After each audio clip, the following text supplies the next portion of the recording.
നിങ്ങൾ അബൂ ഹഫ്സാണ്, തരുമെന്ന ഉറപ്പ് നമുക്കുണ്ട്. ഇനി നിങ്ങൾ തന്നില്ലെങ്കിലോ രണ്ടാമതൊന്ന് ചോദിക്കാൻ നിങ്ങളുടെ മുമ്പിൽ ഞങ്ങൾ നിൽക്കൂലാണ് പറഞ്ഞുകൊണ്ട് ഞങ്ങൾ തിരിച്ചു പോകും. മാത്രമല്ല നിങ്ങളുടെ കയ്യിൽ വസ്ത്രം വെച്ചിട്ടാണ് തരാതിരിക്കുന്നത് എങ്കിൽ ഇമ്മായിലാനാരി ഇമ്മാ ജന്ന,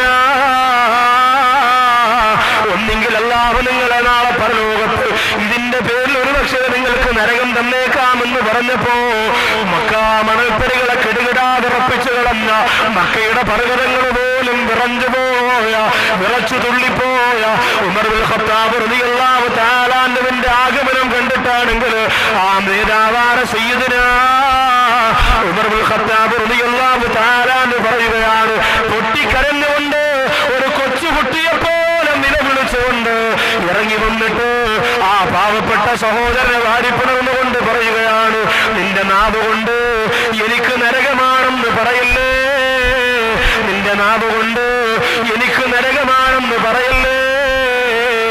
ഒരുപക്ഷെ ആ വാക്കല്ലാഹു സ്വീകരിച്ചാൽ ഉമറിന്റെ അമലുകളെല്ലാം പൊളിഞ്ഞു പോകൂലേ എന്ന് ചോദിച്ചുകൊണ്ട് ഒരു കൊച്ചുകുട്ടിയെ പോലെ പൊട്ടിക്കരഞ്ഞത് 2011 2010 നൂറ്റാണ്ട് 14 മുമ്പാണ്. എന്നാൽ ഈ കാലഘട്ടത്തിൽ ജീവിച്ചിരിക്കുന്ന ഞാനും നിങ്ങൾ അല്ലാഹുവെ ഓർക്കാൻ നേരമില്ലാതെ പള്ളിയുടെ മുമ്പിലൂടെ മടപ്പ് കെട്ട് ദുനിയാവിന്റെ കാര്യത്തിന് വേണ്ടി പരക്കം പായുമ്പോ അല്ലാഹുവിന്റെ പള്ളിവരാരത്തിൽ നിന്ന് ബാങ്ക് മുഴങ്ങുമ്പോ വീടിന്റെ അകത്തിരുന്നു കൊണ്ട് റിയാലിറ്റി ഷോയുടെ പ്രിയപ്പെട്ട നീ ഇഷ്ടപ്പെടുന്ന ഗായകർക്ക് വേണ്ടിയിട്ട് മെസ്സേജേക്കാൾ ഉളുപ്പില്ലാത്ത മുസ്ലിമേ അള്ളാന്റെ പള്ളിയിൽ നിന്ന് ബാങ്ക് കേട്ടുകൊണ്ടിരിക്കുമ്പോ നുണ പറഞ്ഞുകൊണ്ട് സ്വറ പറഞ്ഞുകൊണ്ട് സംസാരിച്ചുകൊണ്ട് പൊട്ടിച്ചിരിച്ചുകൊണ്ട് കടകമ്പോളത്തിനകത്ത് സമയം കളയുന്ന മോനെ, 2011 എത്ര തവണ നിനക്ക് കരയാ കിടന്നിട്ടുണ്ട് മോനെ. അല്ലാഹു സുബ്ഹാനഹു വ തആല അടച്ചിരിക്കുന്ന നരകത്തെ കുറിച്ച് ഓർത്തുകൊണ്ട് നൂറ്റാണ്ടുകൾക്ക് മുമ്പ് ചിന്തിച്ചിട്ട് ഉറങ്ങാൻ കഴിയാതെ പൊള്ളുന്ന പായ പോലെ അതിൽ നിന്ന് ചാടിയെടുത്തിട്ടുകൊണ്ട് ഉമർ ഇബ്നുൽ ഖത്താബ് റളിയല്ലാഹു തആല നിലവിളിച്ചില്ലേ. ഇന്ന് നമ്മളോ, നമുക്കിന്ന് പേര് തീരെയില്ല. പഴയ കാലത്തൊക്കെ നമ്മൾ ആലോചിക്കണം, എന്തോ ഒരു ഭയമായിരുന്നു. പള്ളി എന്ന് പറഞ്ഞാൽ, ബാങ്ക് എന്ന് പറഞ്ഞാൽ, വഅ്ലെന്ന് പറഞ്ഞാൽ, ഖുർആൻ എന്ന് പറഞ്ഞാൽ അതിനൊരു പ്രത്യേകമായ ഖൗഫും ഒരു ആദരവും നമ്മൾ കൊടുത്തിരുന്നു. പണ്ടുള്ള മക്കൾ പറയുമല്ലോ, കുഞ്ഞുമക്കൾ പള്ളിയിലേക്ക് ഒരു വിരൽ ചൂണ്ടിയാൽ 10 വിരൽ ഇങ്ങനെ കടിക്കണമെന്ന് പറയും. ഒരു ബഹുമാനത്തിന് വേണ്ടിയാ അങ്ങനെ വിരൽ കടിക്കണമെന്ന് കിതാബിലൊന്നും പറഞ്ഞിട്ടില്ല, ഉസ്താദുമാരും നിർദ്ദേശിച്ചിട്ടുമില്ല. എങ്കിലും പള്ളിയിലേക്ക് ഒരു വിരൽ ഇങ്ങനെ ചൂണ്ടിയാൽ അത് വിരൽ ചൂണ്ടാനുള്ള സാധനം അല്ല, അതിന് ബഹുമാനം കൊടുക്കേണ്ടതാണ്. അതുകൊണ്ട് അതിനോട് കാണിച്ച അനാദരവിന് പകരമായി 10 വിരലുകളെ ഇങ്ങനെ വായ്ക്കകത്ത് വെച്ചിട്ട് കടിക്കുമായിരുന്നു. ഇന്ന് ആ പള്ളിയിൽ നടക്കുന്ന പോലെ എന്താ, ആ പള്ളിയുടെ ചുവരിൽ നമ്മുടെ മക്കൾ എഴുതി വെക്കും, ഒറ്റക്കണ്ണം മോദിൻ രാജിവെക്കുക, കരിക്കട്ടിട്ട് എഴുതി വെക്കും. എന്നിട്ട് ആ പള്ളിയിൽ നടക്കുന്ന എന്തെല്ലാം വൃത്തിഹീനമായ രംഗങ്ങളാ. ചെറുപ്പക്കാര് 10 മണിക്ക് പള്ളിയിൽ പോയി മൊബൈൽ ഓണാക്കി, ബ്ലൂടൂത്ത് ഓണാക്കി, ഓണാക്കടാ ശംനാഥ്, എന്റെ ഓൺ തന്നെടാ, ഞാൻ ഓഫാക്കലില്ല. അപ്പൊ എന്റേലുള്ളത് നിന്റേലും, നിന്റേലുള്ളത് എന്റേലും. പള്ളിക്കകത്ത് ഉസ്താദ് അവിടെ അടിയാറ് തങ്ങൾ താവരണം എന്ന് പറഞ്ഞ് ഭയങ്കര പ്രശ്നം. ഇവനതൊന്നും വിഷയമല്ല, അതൊന്നും കേൾക്കാൻ നേരമില്ല. തകർക്കലാണ് ഇവിടെ കൂട്ടുകാരൊത്തും മൊബൈലിലൂടെ. പിന്നെയോ കൈ കെട്ടിക്കഴിഞ്ഞാലോ, കൈ കെട്ടിക്കഴിഞ്ഞാൽ അവിടെ നിന്ന് ഫാത്തിമ, ഇവിടെ നിന്ന് ആയിഷ എന്ന് പറഞ്ഞ് കുറെ പാട്ടാ. മക്കൾ ഗൾഫിൽ നിന്ന് ആദ്യം വാപ്പാക്ക് ഇത്ര നീളമുള്ള വലിയ മൊബൈലും കൊടുക്കും, വാപ്പാക്ക് ഇരിക്കട്ടെ, വാപ്പാക്കൊന്നും കിട്ടിയില്ല എന്ന് പറഞ്ഞ് പരാതിയുണ്ട്. അപ്പൊ അതും ചുമന്നുകൊണ്ട് പള്ളിയിൽ പോകുമ്പോ ഇത് ഓഫാക്കാനും പറഞ്ഞുകൂടാ, ഓണാക്കാനും പറഞ്ഞുകൂടാ, കൊണ്ടിങ്ങനെ നടക്കാണ്. വെള്ളി കേൾക്കുമ്പോ അലോന്ന് വിളിക്കും, എവിടെയെങ്കിലും ഞെക്കും, ചിലപ്പോ കേൾക്കും. അങ്ങനെ അതുകൊണ്ട് പള്ളിയിൽ പോയി ഉസ്താദ് ജുമാ വെള്ളിയാഴ്ച ചെന്ന ഉടനെ പറയുമല്ലോ, എല്ലാരും സഫോൾ നേരെയാക്കുക, മൊബൈൽ ഓഫാക്കുക. ആദ്യം പറയുന്നത് അതാ, എല്ലാ പള്ളിയിലും ജുമായിക്ക് അതാ പറയാം. അങ്ങനെ മൊബൈൽ ഓഫാക്കാൻ പറയുമ്പോൾ ഉപ്പാപ്പാക്ക് എന്ന് പറഞ്ഞുണ്ടെങ്കിൽ ഉപ്പാപ്പ എവിടെയൊക്കെ പിടിച്ച് ഞെക്കിയ സംഭവം നിസ്കരിക്കുന്ന മുസല്ലയുടെ മുമ്പിൽ വെച്ചു. എല്ലാവരും നിശബ്ദമായി. ഉസ്താദ് അങ്ങോട്ട് സൂറത്ത് തുടങ്ങി, ആയു അല്ലദീനാമനു ഇദാ നൂദിയ ലിസ്സലാത്തി മിൻ യൗമിൽ ജുമുഅ എന്ന് പറഞ്ഞ് സൂറത്ത് ഓതി തുടങ്ങി. ഉമ്മാമ വീട്ടിൽ നിന്ന് വിചാരിച്ച്, മൂപ്പിലാൻ ആദ്യം മൊബൈൽ കിട്ടിയതല്ലേ, പള്ളിയിലെത്തിയോന്ന് അറിയാൻ വേണ്ടി ഒന്ന് വിളിച്ചു നോക്കാം. എന്നാ പള്ളിയിലെത്തിയോന്ന് അറിയാൻ വേണ്ടി ഉമ്മാമ വീട്ടിൽ ലാൻഡ് ഫോണിൽ നിന്ന് വിളിച്ചു നോക്കിയപ്പോ ഇവിടെ ഉപ്പാപ്പാരെ മൊബൈലിൽ പെണ്ണേ പെണ്ണേ നീ എന്റേതല്ലേ. ഉടനെ മോദി മാമ, അല്ലോ ഇതിനകത്തും പെണ്ണ് കയറിയാടാ പറച്ചോ, പെണ്ണ് ഇതിനകത്തും കയറി. സുബ്ഹാനല്ലാഹ്. ഈ ഉപ്പാപ്പ ആണെങ്കിൽ പാട്ടിന്റെ വോളിയം കാണാൻ ചൈന സെറ്റാണ്, എവിടെ കേൾക്കാന്നറിയോ, മണ്ടേ കയറി നിൽക്കാണ് അതിന്റെ. എന്നിട്ട് ഓഫ് ആവല്ല, അടുത്തേക്കുന്ന ഒരാൾ ഓഫ് ആക്കണോ, ഓഫാക്കട എന്നുള്ള വിളി അത് ഉസ്താദിന്റെ സൂറത്തും തെറ്റി. ആകെ മൊത്തം ഗ്രാനൈറ്റ് സൗദമില്ലേ പള്ളി. ഇതിങ്ങനെ മുഴങ്ങി കേൾക്കുമ്പോ നമ്മൾ പറഞ്ഞിട്ട് കാര്യമില്ല. എന്തായാലും ഉസ്താദിന്റെ തൊട്ട് പറയില്ല നിൽക്കുകയുള്ളൂ. സൂറത്ത് തെറ്റി. ഉടനെ ഒരാൾ ഏറ്റവും പറയുന്നത് ഈ പറഞ്ഞു കൊടുക്കണല്ലോ തെറ്റിപ്പോയാ. അപ്പൊ അടുത്തേക്ക് പറഞ്ഞാ അത് ഈ സൂറത്തിലല്ല, അത് രണ്ടാമത്തെ റക്അത്തില്ല. ആകെ കുളമായി. കുറച്ചു പേര് താമസിച്ചു വന്നവര് പറഞ്ഞടാ ഇന്ന് പള്ളിയിൽ നിസ്കാരമില്ല, ഇന്ന് ബാക്കവീരെ ഗാനമുള്ള അമ്മക്ക് പോവാന്ന് പറഞ്ഞു. അങ്ങനെ ജുമ നമ്മുടെ പള്ളിക്കകത്ത് കിടക്കുന്ന കാര്യമാ. പിന്നെ എല്ലാ പള്ളിയിലും എഴുതി ഇവിടെ കിടന്ന് ഉറങ്ങരുത്. നമ്മൾ അവിടെ കിടന്ന് ഉറങ്ങി വായിക്കകത്തൂടെ. പണ്ട് പള്ളിക്കകത്ത് കിടക്കുന്നവർക്ക് കണ്ണീരൂടെ കണ്ണീര് വരും. ഇന്ന് പള്ളിക്കകത്ത് കിടക്കുന്നത് വായിലൂടെയാണ് കണ്ണീര് വരിക. അതിങ്ങനെ ഒഴുക്കി പള്ളിക്കകത്ത് അങ്ങനെ കിടക്കും. പിന്നെ എന്തൊക്കെ കോലമാണ്. ചാരിയിരിക്കുന്നു, ഇവരിലേക്ക് കാല് നീട്ടിയിരിക്കുന്നു, ഏതൊക്കെ രീതിയിലും മോഡലിലുമാണ്. അള്ളാഹു കാത്തിരക്ഷിക്കുമാറാകട്ടെ. അതുകൊണ്ട് ഭയം ഖൗഫ് നമ്മുടെ മനസ്സിൽ നിന്ന് നഷ്ടപ്പെട്ടു പോയി. തിരിച്ചു കൊണ്ടുവരണം. ആ പേടി നമ്മുടെ മനസ്സിന്റെ അകത്ത് ചെയ്യുന്ന ചെറിയൊരു തെറ്റിന് പോലും ഖുർആൻ എഴുതിയ കടലാസ് നമ്മുടെ തഴവയുടെ പരിസരത്ത് എവിടെയെങ്കിലും ഒന്ന് കിടന്നാൽ ആ കടലാസിനൊന്ന് ചവിട്ടിയാൽ അല്ലാഹുവേ അതിന് പകരം പോലും നരകം തരുമോ എന്ന് പേടിക്കണം മുസ്ലിമേ. ഖിബ്ലയിലേക്ക് കാല് നീട്ടിക്കൊണ്ടിരിക്കുമ്പോൾ അതിന് പകരം പോലും അല്ലാഹു നരകം തരുമോ എന്ന് പേടിക്കണം. ബഹുമാനപ്പെട്ട തഴവപ്പള്ളിയുടെ പരിശുദ്ധമായ മുറ്റത്തി രാജ്യം മുഴുവനും ഈ നാട് മുഴുവനും എന്റെ നാട് മുഴുവനും ഇൽമ കൊണ്ട് അനുഗ്രഹിക്കണേ തമ്പുരാനെ എന്ന് ദുആ ചെയ്തുകൊണ്ട് കിടന്നിറങ്ങുന്ന രാജകുമാരനെ ഓർമ്മയില്ലേ? ആ ബഹുമാനപ്പെട്ട ഗുരുനാഥന്റെ ഗുരുവര്യന്റെ ഖബറിടം അല്ലാഹു വിശാലമാക്കി കൊടുക്കട്ടെ. ഖിബ്ലയ്ക്ക് നേരെ നീട്ടിടല്ലേ കാല്, ഖുർആന്റെ നേരെയും നല്ല ദല്ലി ഹാല്. ഖിബ്ലയുടെ നേരെ കാല് നീട്ടല്ലോ, ഖുർആന്റെ നേരെ കാല് നീട്ടല്ലോ. എത്ര മര്യാദയുള്ള വാക്കുകൾ കൊണ്ട് അദബ് പഠിപ്പിച്ചു തന്ന ലോകത്ത് ഒരുപാട് സരളമായ ശൈലിയോട് പരമ ഉസ്താദ് പറഞ്ഞു തന്നില്ലേ എന്റെ പ്രിയപ്പെട്ട മുഅ്മിനേ. അതുകൊണ്ട് ചെയ്തു പോകുന്ന ചെറിയ തെറ്റിന് പോലും അല്ലാഹുവിന്റെ അടുത്തുനിന്ന് നരകത്തിന്റെ അദാബ് ഇറങ്ങുമെന്നുള്ള ഭയം നിന്റെ മനസ്സിൽ വേണേ. അല്ലാഹു ആ ഭയം നമുക്ക് തരട്ടെ. ആ ഭയമുള്ളത് കൊണ്ടാണ് റാബിയത്തുൽ അറബിയ ഖുർആൻ കൊണ്ട് മാത്രം സംസാരിച്ചത്. ആ ഭയമുള്ളത് കൊണ്ടാണ് നഫീസത്തുൽ മിസ്രിയ റളിയല്ലാഹു തആല അൻഹാ ഖബറിന്റെ അകത്ത് മണ്ണ് വാരി കയ്യിൽ വെച്ചുകൊണ്ട് നിലവിളിച്ചത്. ആ ഭയമുള്ളത് കൊണ്ടാണ് എത്രയോ സഹാബത്ത് നിസ്കാരത്തിൽ ബോധരഹിതരായി വീണുപോയത്. ആ ഭയമുള്ളത് കൊണ്ടാണ് പള്ളിക്കകത്തിന്റെ പ്രിയപ്പെട്ടവര് തേങ്ങലും സങ്കടവും നെഞ്ചിടിപ്പുമായിട്ട് പഴയകാലത്തുള്ള ആരിഫ്യങ്ങൾ സമയം ചെലവഴിച്ചു പോയത്. നമുക്ക് ആ ഭയം തിരിച്ചു കൊണ്ടുവരണ്ടേ സഹോദരിമാരെ? അള്ളാഹുവിന് വേണ്ടി തലമറക്കുന്ന, അള്ളാഹുവിന് വേണ്ടി ശരീരം മറക്കുന്ന, അള്ളാഹുവിനെ പേടിച്ചുകൊണ്ട് ജീവിക്കുന്ന സമയങ്ങൾ നമ്മുടെ ജീവിതത്തിന് വേണ്ടി. ഇല്ലെങ്കിൽ ആ നരകമെന്ന് പറയുന്നത് പരലോകത്ത് മാത്രമല്ല, പിന്നെ നരകമാണോ സ്വർഗമാണോ എന്നറിയുന്നത് മഹ്ശറയിലല്ല, ഇവിടെ വെച്ചാണ് എന്റെ പ്രിയപ്പെട്ടവരെ. ഈ ദുനിയാവിൽ വെച്ച് തന്നെ ഇവിടുന്ന് മരണപ്പെടുമ്പോ തന്നെയാണ്, ഇവിടുന്ന് നാം എന്ന് മരണപ്പെടുന്നുവോ അന്ന് തന്നെ നരകമാണെങ്കിൽ അല്ലാഹു നമുക്ക് നരകം കാണിച്ചു തരുന്നതാണ്. സ്വർഗമാണെങ്കിൽ അല്ലാഹു നമുക്ക് സ്വർഗം കാണിച്ചു തരുന്നതാണ്. സ്വർഗം കണ്ടു മരിക്കാൻ വബ്ശിറൂ ബിൽ ജന്നത്തില്ലതി കുന്തും തുഅദൂൻ. അല്ലാഹു നിങ്ങൾക്ക് വാഗ്ദാനം ചെയ്യപ്പെട്ടിരിക്കുന്ന സ്വർഗം കൊണ്ട് സന്തോഷിച്ചു കൊള്ളുക എന്ന് പറഞ്ഞ് റഹ്മത്തിന്റെ മാലാഖമാർ മരണത്തിന്റെ സമയത്ത് ഇറങ്ങി വരുന്ന മയ്യത്താക്കി അല്ലാഹു നമ്മെ മാറ്റട്ടെ. അങ്ങനെ മരിക്കാനുള്ള മഹാഭാഗ്യം നമ്മുടെ ഉസ്താദുമാരുടെ ബറക്കത്ത് കൊണ്ട് സൃഷ്ടാവാറ പടച്ചവൻ നമുക്ക് തരട്ടെ. ഒരാള് മരണപ്പെടാൻ സമയത്ത് അസ്രായിൽ മുമ്പ് വരുമ്പോ തന്നെ അവന് നരകമാണെങ്കിൽ നരകം കാണിച്ചു കൊടുക്കുമെന്നാണ്, സ്വർഗമാണെങ്കിൽ സ്വർഗം കാണിച്ചു കൊടുക്കും. അതുകൊണ്ടാണ് ചില ആൾക്കാരുടെ കണ്ണിങ്ങനെ പുറത്തേക്ക് തള്ളി കണ്ണുനീരൊഴുകി നെഞ്ചുടിപ്പോടെ പൊട്ടിക്കരന്നുകൊണ്ട് എത്രയോ പേര് നിലവിളിച്ചുകൊണ്ട് കെലിമ പറയാൻ പറ്റാതെ മരണപ്പെടുന്നുണ്ട്. സ്വർഗം കണ്ടവരാണെങ്കിലോ അവർക്കടുത്തിരുന്ന് മക്കളൊരാൾ ലാ ഇലാഹ ഇല്ലല്ലാഹ് എന്ന് പറഞ്ഞാൽ മതി.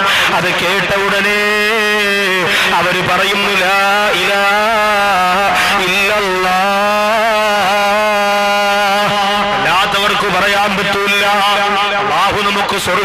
മരിക്കാനുള്ള മഹാഭാഗ്യം തരട്ടെ. ആ സമയം മുതലാണ് നരകമാണെങ്കിൽ നരകവും സ്വർഗമാണെങ്കിൽ സ്വർഗവും നമുക്ക് തരുന്നതെങ്കിൽ എന്റെ സഹോദരങ്ങളെ, നിങ്ങൾ ആലോചിച്ചിട്ടുണ്ടോ? നിങ്ങൾ വിചാരിക്കും ഇപ്പോഴൊന്നും മരിക്കൂല, ഒരുപാട് നാള് കഴിയും ഉസ്താദ്, ഒരുപാട് ദിവസം കഴിയും ഉസ്താദ്, എന്നിട്ടോ മരിക്കൂളൂ എന്ന് ചിന്തിച്ചവര് എന്റെ കൂടെ അതിനൊക്കെ വന്നുകൊണ്ടിരുന്ന ഒരു സഹോദരനാണ്. കഴിഞ്ഞ 7 ദിവസത്തിന് മുമ്പ് തട്ടത്തുമല, കിളിമാനൂർ തട്ടത്തുമല എന്ന് പറയുന്ന സ്ഥലത്ത് ഉമ്മാക്ക് ഗുളിക വാങ്ങാൻ വേണ്ടി 1 കിലോമീറ്റർ പോലും വീട്ടിൽ നിന്ന് മെഡിക്കൽ സ്റ്റോറിലേക്ക് പോകാറില്ല. ഗുളിക വാങ്ങാൻ വേണ്ടി 2 വീലറിലൂടെ യാത്ര ചെയ്തു പോകുമ്പോ സുബ്ഹാനല്ലാഹ്, ആ ഉമ്മാക്ക് പിന്നെ ആ മോനെ കാണാൻ പറ്റിയത് എപ്പോഴെന്നറിയോ? തലവെട്ടിക്കീരി, നെഞ്ചി വെട്ടിക്കീരി, പോസ്റ്റ്മോർട്ടം ചെയ്ത് കുത്തിത്തച്ചുകൊണ്ട് ആ ഉമ്മാടെ മുറ്റത്ത്, വീടിന്റെ മുറ്റത്ത് കൊണ്ടുവന്ന് വെച്ചപ്പോ എന്റെ പൊന്നുമോനെ, ഇന്നലെ രാവിലെ ഉമ്മാക്ക് ഗുളികവാകാനെന്ന് പറഞ്ഞ് വീട്ടിൽ നിന്ന് പോയതാണല്ലോ.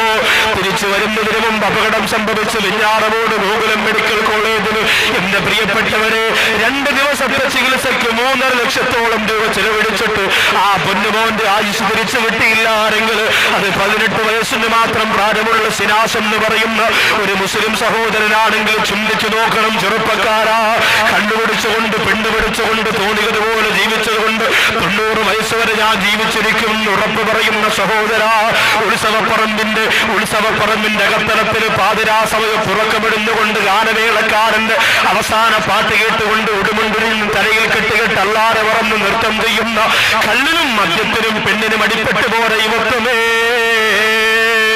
അടുത്ത സെക്കൻഡിൽ മരണം വന്ന മോനെ, നരകത്തിലേക്കല്ലേ നിന്ന് വലിച്ചടച്ചു കൊണ്ടുപോകുന്നത്. നരകമുറപ്പായി മരിച്ചുപോയവർക്ക് അല്ലാഹു കൊടുക്കുന്ന ഭയാനകരമാണ് അതാത് എന്തെന്ന് എന്റെ പ്രിയപ്പെട്ട സമുദായത്തിന്റെ സഹോദരങ്ങൾ പഠിക്കണേ. അവര് നരകം കണ്ടു മരിക്കുമെന്ന് മാത്രമല്ല, അവരെ നരകത്തിന്റെ മാലാകമാര് വന്ന് കുളിപ്പിക്കുമെന്നാണ്, അവരെ കഫം പൊതിയുമെന്നാണ്. എന്നിട്ടോ പള്ളിപ്പറമ്പിലേക്ക് അവരെ കൊണ്ടുപോകുമ്പോ നായകളോടുള്ള സമീപനം പോലെ ആ മയ്യത്തിനോട് പെരുമാറുമെന്നാണ്. ആർക്കും വേണ്ടാത്തതുപോലെ ചീഞ്ഞെടുന്ന ശവത്തിന് നാലുകൾക്ക് വലിച്ചെറിഞ്ഞു കൊടുക്കുന്ന പോലെ 6 മണ്ണിന്റെ കത്തളത്തിലേക്ക് ആ മയ്യത്തിന് വലിച്ചെറിയപ്പെടുമെങ്കിൽ അല്ലാഹു കാത്തുരക്ഷിക്കട്ടെ. എത്ര വഖത്ത് നിസ്കാരം കളാക്കിപ്പോയി മോനെ. ക്യാൻസർ എന്ന രോഗം വന്നാൽ പിന്നീട് അല്ലാഹുവിനെ വിളിക്കാൻ നീ സമയം കണ്ടെത്തുന്നില്ലേ? ട്യൂമർ വന്നാൽ, കിഡ്നി തകരാറ് വന്നാൽ, അറിയാതെ ഇന്നലെ വരെ ഇല്ലാത്ത പടച്ചുറമ്പുരാൻ 1 സെക്കൻഡ് കൊണ്ട് 1000 പ്രാവശ്യം വിളിച്ചു പോകുന്ന എന്റെ പ്രിയപ്പെട്ട ചെറുപ്പക്കാരാ, അനീബോ ഇലാ റബ്ബിക്കും അസ്ലിമൂ ലഹു, മടങ്ങി വന്നോ, അള്ളാന്റെ മുമ്പിലേക്ക് മടങ്ങി വന്നോ, അള്ളാന്റെ ദീനിലേക്ക് മടങ്ങി വന്നോ. ആ നരകമെന്ന് പറയുന്ന ലോകത്ത് ഭയന്ന് വിറച്ചുകൊണ്ട് പൊട്ടിക്കരഞ്ഞോ. അള്ളാഹുവിന്റെ പരിശുദ്ധമായ പള്ളിക്കകത്ത് പോയി സുജൂദിൽ കിടന്ന് നിറകണ്ണുകളോട് അള്ളാഹുവിനോട് തൗബ ചെയ്തു. അള്ളാഹു സ്വർഗം കണ്ട് മരിക്കാനുള്ള മഹാഭാഗ്യം ഈ സാധുക്കളായ നമുക്ക് തരട്ടെ. അതുകൊണ്ട് കുറഞ്ഞുപോയ ഖൗഫിനെ തിരിച്ചു കൊണ്ടുവരണം, കുറഞ്ഞുപോയ ഭയത്തെ നമ്മൾ തിരിച്ചു കൊണ്ടുവരണം. നരകം എന്ന് പറഞ്ഞാൽ ഇന്ന് വളരെ ചില ആൾക്കാർ നിസ്സാരമായിട്ട് പറയൂലേ, നിസ്കരിക്കാൻ വരണില്ലേക്കാ, ഓ നിസ്കരിക്കണം, നിങ്ങളെല്ലാരും അങ്ങ് സ്വർഗത്തിൽ പോയി, അള്ള നരകം പടച്ചിട്ട് ആരും ഇല്ലെങ്കിൽ അള്ള തന്നെ നാണക്കേടല്ല, അതുകൊണ്ട് നരകത്തിൽ പോവാനും കുറച്ച് പേര് വേണ്ടേ. തമാശയ്ക്ക പറയണ ആലോചിച്ചോക്കി, നരകം തമാശയ്ക്ക് ഉപയോഗിക്കാനുള്ളതല്ല. റമളാൻ മാസത്തിൽ പള്ളിയുടെ നടയിലിരുന്ന് ബീഡി വലിക്കുന്ന ഒരു പാപ്പ ഉസ്താദ് പറഞ്ഞു, ഉറപ്പാണ് ളുഹർ നിസ്കാരം കഴിഞ്ഞ് നിങ്ങൾ ബീഡി വലിക്കണമെങ്കിൽ നിങ്ങൾക്ക് നരകമാണെന്നുള്ളതിൽ വേറെ സംശയമൊന്നുമില്ല, റമളാൻ മാസമാണ്. ഈ കാഫിര്യങ്ങൾ പോലും ആദരിക്കുന്ന ഈ മാസത്തിൽ നിങ്ങൾ ബീഡി വലിച്ചില്ലേ പള്ളിയുടെ നടയിൽ, നിങ്ങൾക്ക് നരകം ഉറപ്പാണ്. പാപ്പ പറഞ്ഞു, 1 കണക്കിന് നരകം ഉസ്താദ് നല്ലത്. ഉസ്താദ് ചോദിച്ചത് എന്താ? ഇവിടെ എനിക്ക് 1 ദിവസം ബീഡി വലിക്കണമെങ്കിൽ 50 തീപ്പെട്ടി വേണം, നരകത്തിലാകുമ്പോൾ തീപ്പെട്ടി വേണ്ട, കാണിച്ചു കൊടുത്താൽ അത് കത്തിക്കോളൂ. വേറെ സഹോദരൻ ചോദിക്കുക, ഉസ്താദെ നരകത്തിൽ ബാത്റൂം ആണോ ഉസ്താദെ? അപ്പൊ കൂടെ ഒന്നും പറയാം, പോടാ അവിടെ ബാത്റൂം, അവിടെ ചൂടുവെള്ളം കുടിച്ച് തൊണ്ട ഉരുവി കിടക്കുമ്പോഴാണ് ബാത്റൂം. ഇത് നരകത്തിന്റെ ചർച്ചകളാണ്. നമ്മുടെ നാട്ടിൽ ഇന്നത്തെ യുക്തിവാദികൾ സമ്മാനിച്ച ആശയങ്ങളും ആദർശങ്ങളും അവരുടെ കൂടെ കൂട്ടുകൂടിയിട്ട് എന്റെ പ്രിയപ്പെട്ട സഹോദരങ്ങൾക്ക് വന്നുപോയത് അള്ളാഹു കാത്തുരക്ഷിക്കട്ടെ. ശ്രദ്ധിച്ചേ പറ്റൂ, ഒരുപാട് ഗൗരവത്തോടെ മനസ്സിലാക്കിയേ പറ്റൂ. അള്ളാഹുവിന്റെ ഹബീബായ നബി തങ്ങളോട് സഹാബത്ത് ചോദിച്ചു, നരകത്തിന്റെ നിറം എന്താ? നരകത്തിന്റെ നിറം എന്താണ്?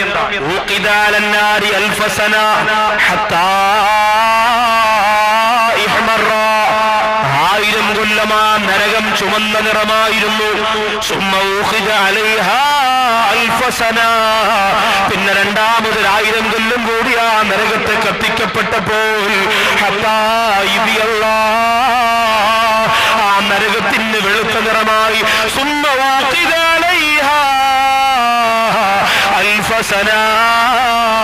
പിന്നെ മൂന്നാമത് 1000 കൊല്ലം കൂടി ആ നരകത്തെ കത്തിക്കപ്പെട്ടപ്പോൾ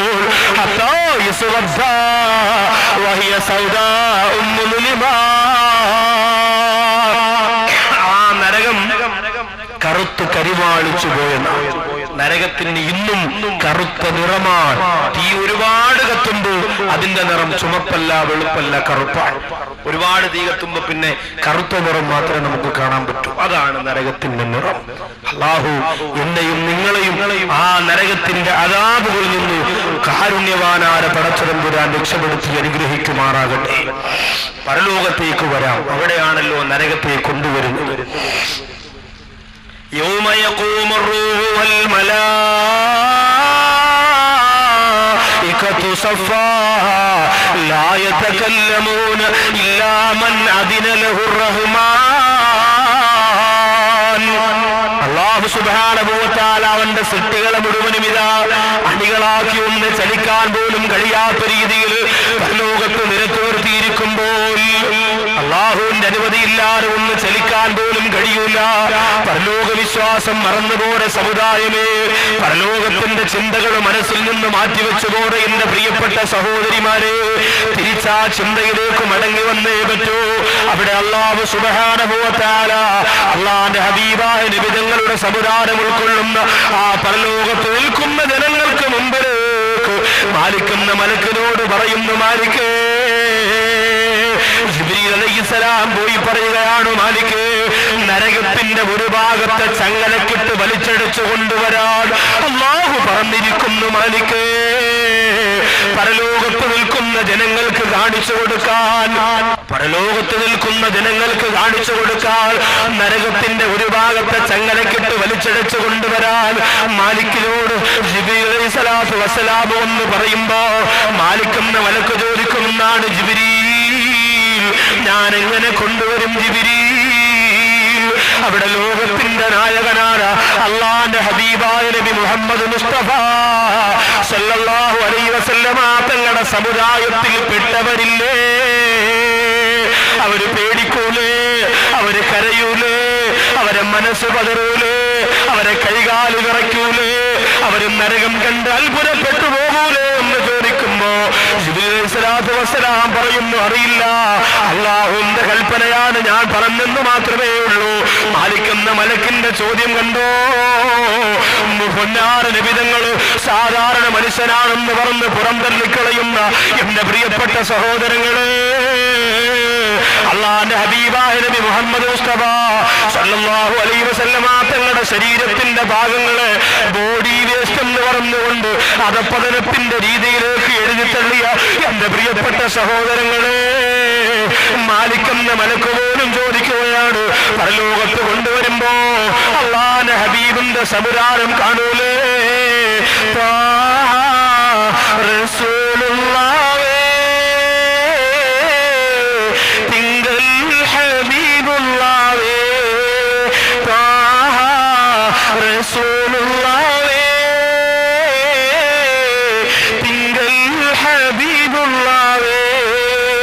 അല്ലാഹുവിന്റെ ഹബീബായ നബി തങ്ങളുടെ ആ പരിശുദ്ധമായ സമുദായത്തെ ഓർത്തുകൊണ്ട് മാലിക്കുന്ന മലക്ക് പോലും പറയുന്നു, നരകത്തെ കൊണ്ടുവരാൻ എനിക്ക് കഴിയൂല. അല്ലാഹു പറഞ്ഞു, മാലിക്കേ, എല്ലാ പ്രവാചകന്മാരുടെയും സമുദായമുണ്ട്, അതുകൊണ്ട് കൊണ്ടുവന്നോ മാലിക്കേ. മാലിക് അലൈഹിസ്സലാത്തു വസ്സലാം നരകത്തിന്റെ ഒരു ഭാഗത്ത് വലിച്ചടച്ചു കൊണ്ടുവരുമ്പോ ഇത് ഖുർആനാണ് പറയുന്നത്, ഖുർആനാണ് പറയുന്നത്. ബാക്കതി കൊണ്ടുവന്ന കെട്ടുകഥയല്ല, MD വാസുദേവൻ നായരുടെ നോവലല്ല, ഏറ്റുമാനൂർ ശിവകുമാറിന്റെ പ്രേതത്തിന്റെ കഥയല്ല. ഭയം തോന്നണം ഖുർആൻ ഓടുമ്പോ, ഭയം തോന്നണം ഖുർആനിന്റെ ആയത്ത് കേൾക്കുമ്പോ ഭയം നിറയ്ക്കണം എന്റെ പ്രിയപ്പെട്ടവരെ. അല്ലാഹുവിന്റെ ഖുർആനാണ് പറയുന്നത്,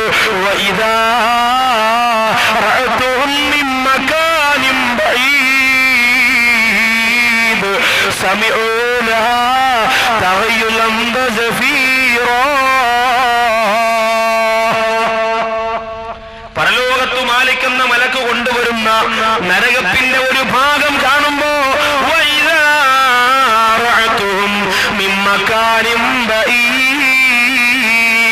ഒരുപാട് ദൂരെ നിന്നുകൊണ്ട് തന്നെ മാലിക്കുന്ന മലക്ക് കൊണ്ടുവരുന്ന നരകത്തിന്റെ ഒരു ഭാഗം കാണുമ്പോ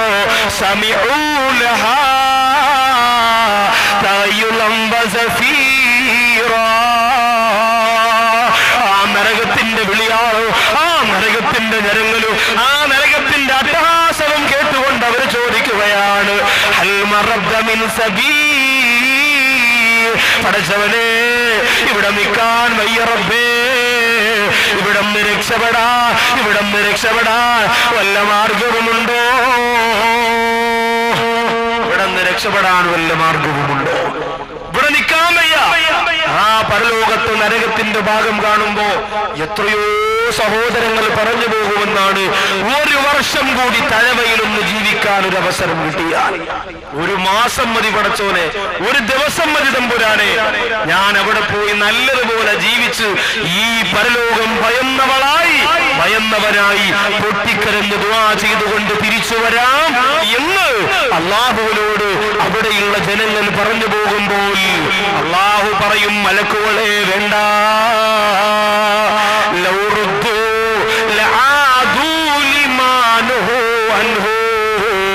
അവരെ വീണ്ടും ദുനിയാവിലേക്ക് മടക്കിയാൽ അവർ ഈ പറഞ്ഞതിന്റെ ഇരണക്കേടായി എതിർഭാഗം തന്നെ ചെയ്യും മലക്കുകള്.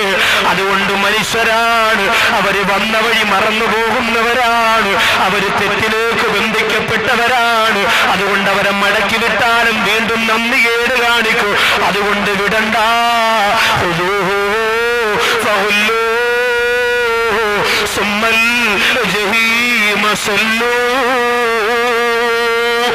അവരെ പിടിച്ച് ചങ്ങലക്കിട്ട് വലിച്ചെറിയൂ എന്ന് അല്ലാഹുവിന്റെ ആജ്ഞ വരും. അല്ലാഹു കാക്കട്ടെ.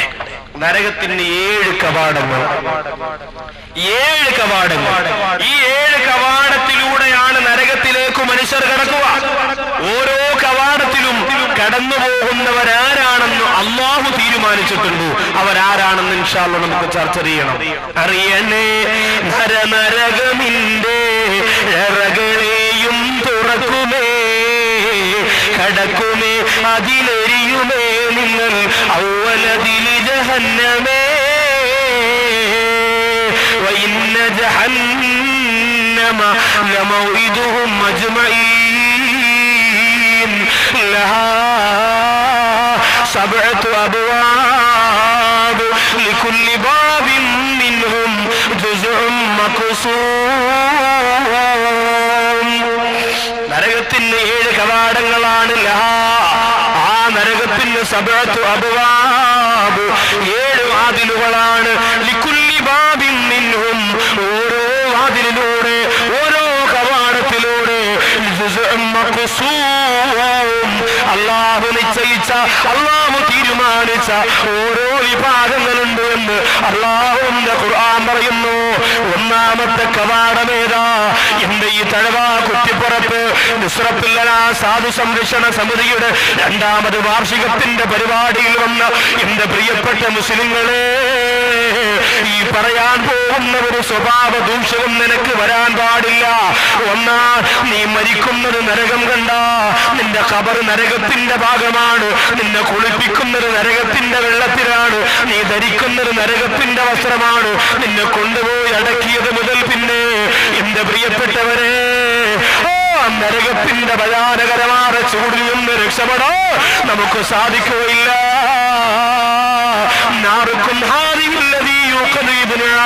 അല്ലാഹുവിന്റെ റസൂൽ പറഞ്ഞില്ലേ, ആരും മക്കൾ കത്തിക്കുന്ന ദുനിയാവിന്റെ തീയുണ്ടല്ലോ,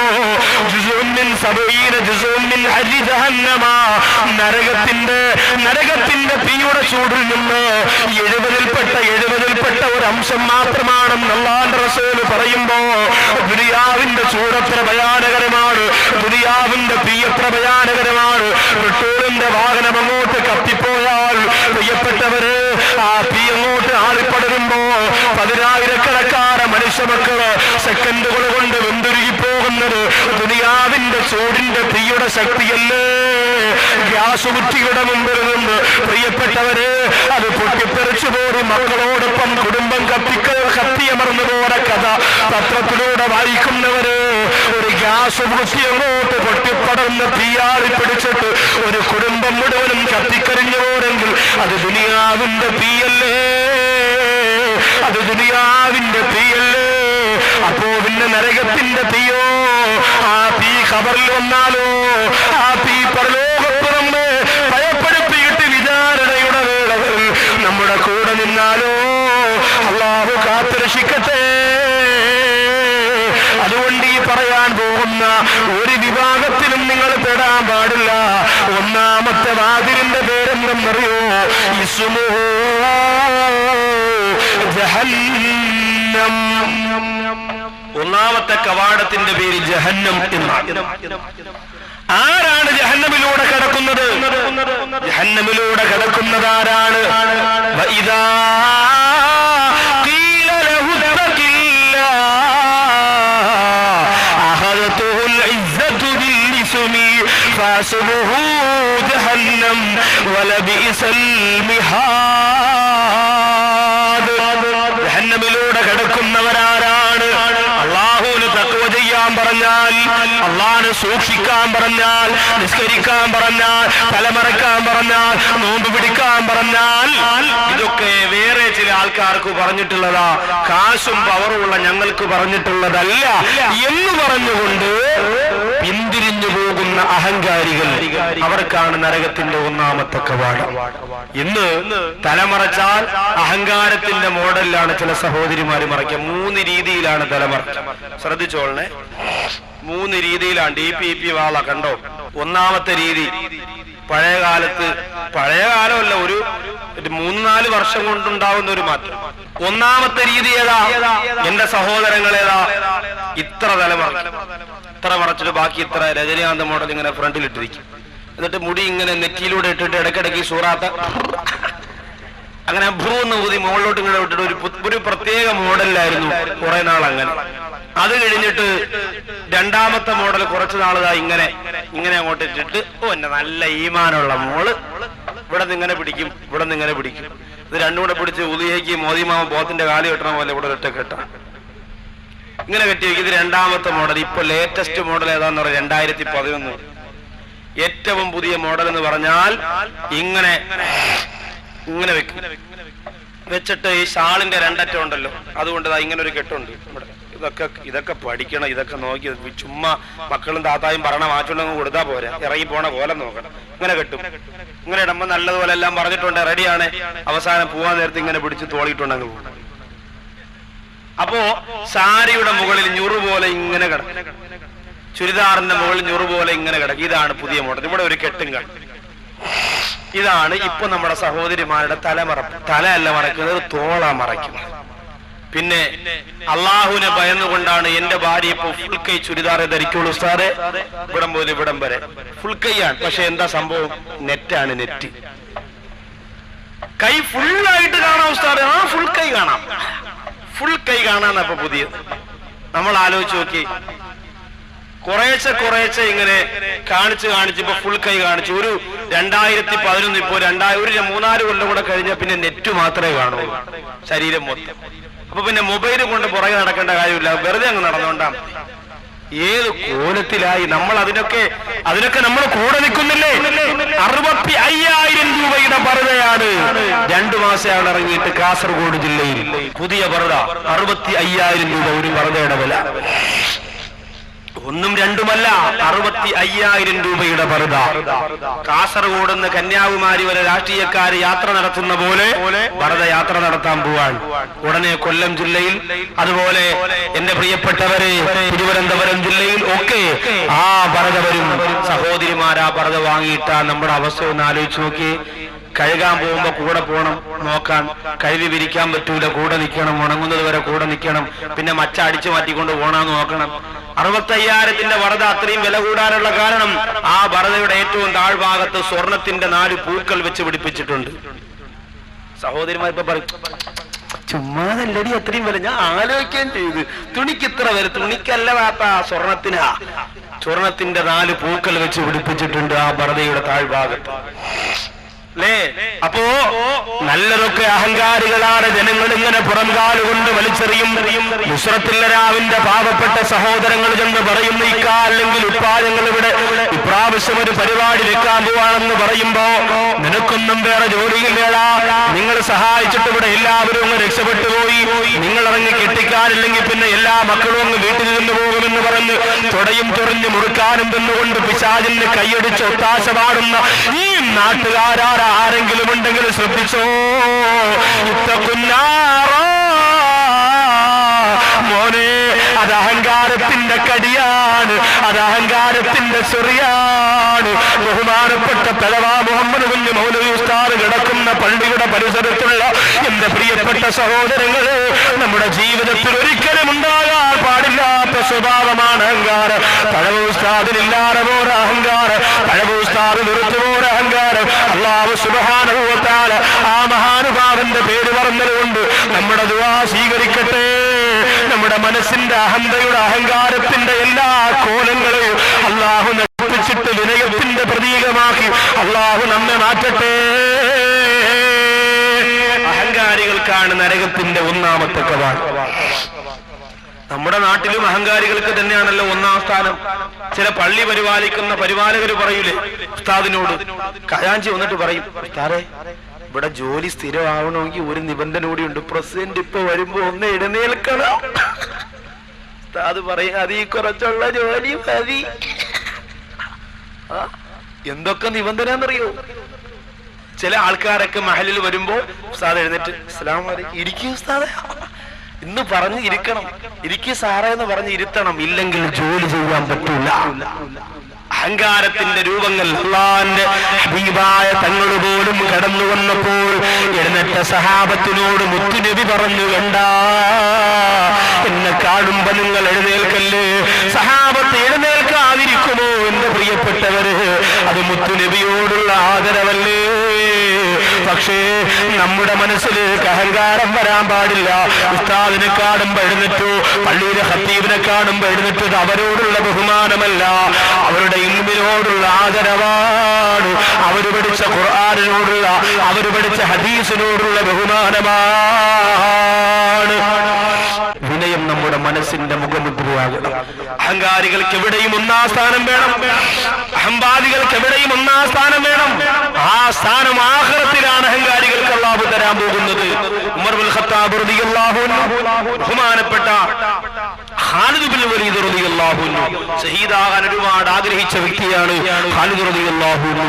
നിർണായകരമായ ഒരു യുദ്ധം, ആ യുദ്ധത്തിൽ എല്ലാവരും ഖാലിദ് റളിയല്ലാഹു തആല അൻഹു അമീറായി പോയതുകൊണ്ട് എല്ലാവരും ഖാലിദ് റളിയല്ലാഹു അൻഹുവിന്റെ പേര് വിളിച്ചു പറയുകയാണ്, ഇന്ന് നമ്മുടെ യുദ്ധം ജയിക്കുമല്ലോ, ഇന്ന് നമ്മൾ വിജയിക്കുമല്ലോ എന്ന് പറഞ്ഞുകൊണ്ട് എല്ലാവരും സന്തോഷിക്കുമ്പോ ഉമർ ഇബ്നുൽ ഖത്താബ് റളിയല്ലാഹു തആല നോക്കുമ്പോ വന്ന ജനങ്ങളെല്ലാം ഖാലിദിന്റെ പേര് പറഞ്ഞുകൊണ്ട് സന്തോഷിക്കുകയാണ്.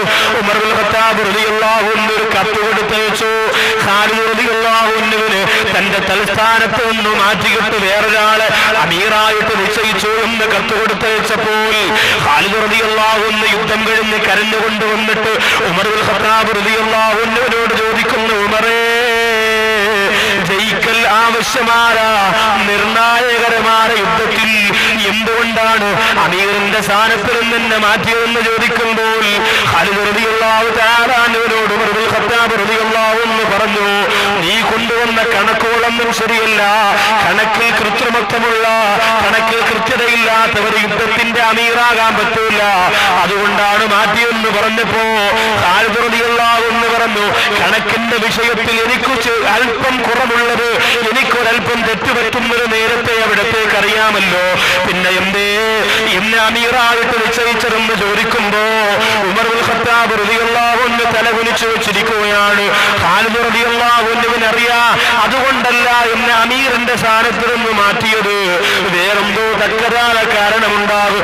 ആ കാരണം എന്തെന്നറിയാനുള്ള ആർത്തി കൊണ്ട് ഉമർ ഇബ്നുൽ ഖത്താബ് റളിയല്ലാഹു അൻഹുവിനെ മുഖമിങ്ങനെ നിവർത്തി വെച്ച് നോക്കുമ്പോ സയ്യിദുനാ ഉമർ ഇബ്നുൽ ഖത്താബ് റളിയല്ലാഹു അൻഹു കരയുകയാണ്. ഖാലിദ് റളിയല്ലാഹു അൻഹു ചോദിക്കുന്നു, എന്തേ ഉമറേ അവിടെ നിന്ന് കരയാനുണ്ടായ കാരണമെന്താ? ഉമർ ഇബ്നുൽ ഖത്താബ് റളിയല്ലാഹു അൻഹു ചോദിക്കുന്നു, ഖാലിദേ ഖാലിദേ, നരകത്തെ നീ പേടിക്കുന്നില്ലേ ഖാലിദേ? ഖാലിദ് റളിയല്ലാഹു തആല എന്ന് പറഞ്ഞു, എന്നെ അമീറിന്റെ സ്ഥാനത്ത് നിന്ന് മാറ്റിയത് നരകവുമായിട്ട് എന്ത് ബന്ധമാണ് ചോദിക്കുമ്പോ ഉമർ ഇബ്നുൽ ഖത്താബ് റളിയല്ലാഹു അൻഹു പറയുകയാണ്, ലാ യദ്ഖുലുൽ ജന്ന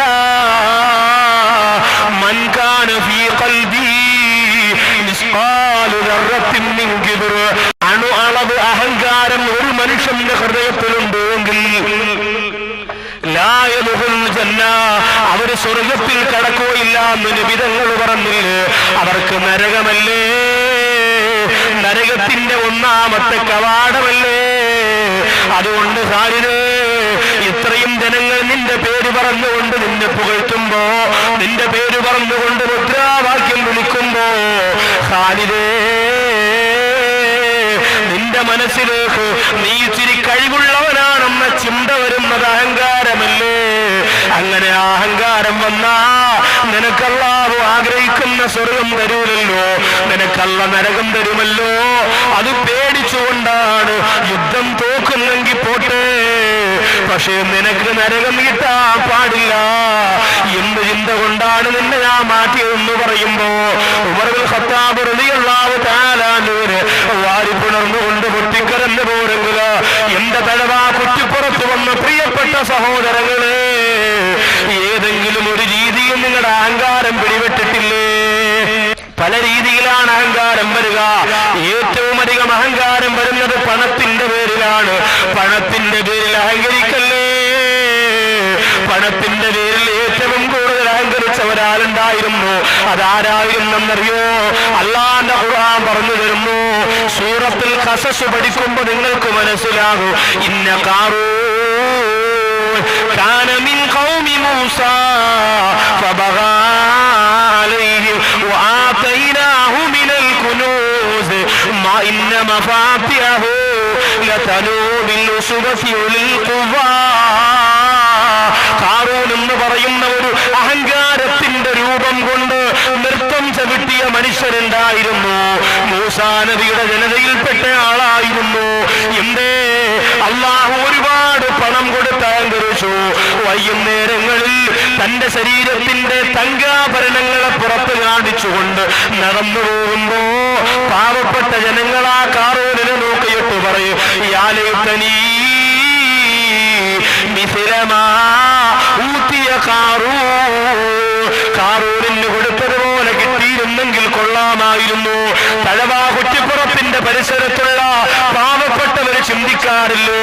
വില കൂടിയ വാഹനത്തിൽ അയൽവാസിയാറെ സഹോദരി ചാരിയിരുന്ന് പോകുമ്പോ, അയൽവക്കക്കാര് 4 നില മണിമാളിക പണിയുമ്പോ, ലക്ഷക്കണക്കിന് രൂപയുടെ അടിച്ചുപൊളിക്കൽ അവരുടെ വീട്ടിൽ നടക്കുമ്പോ, ഒരു മോള കല്യാണം 100 കോടി രൂപയുടെ സ്വർണം ചെലവഴിച്ചുകൊണ്ട് നടത്തുമ്പോ അത് കണ്ട് അത്ഭുതപ്പെടുന്ന പെണ്ണേ, നീ മനസ്സുകൊണ്ട് ചിന്തിക്കാറില്ലേ?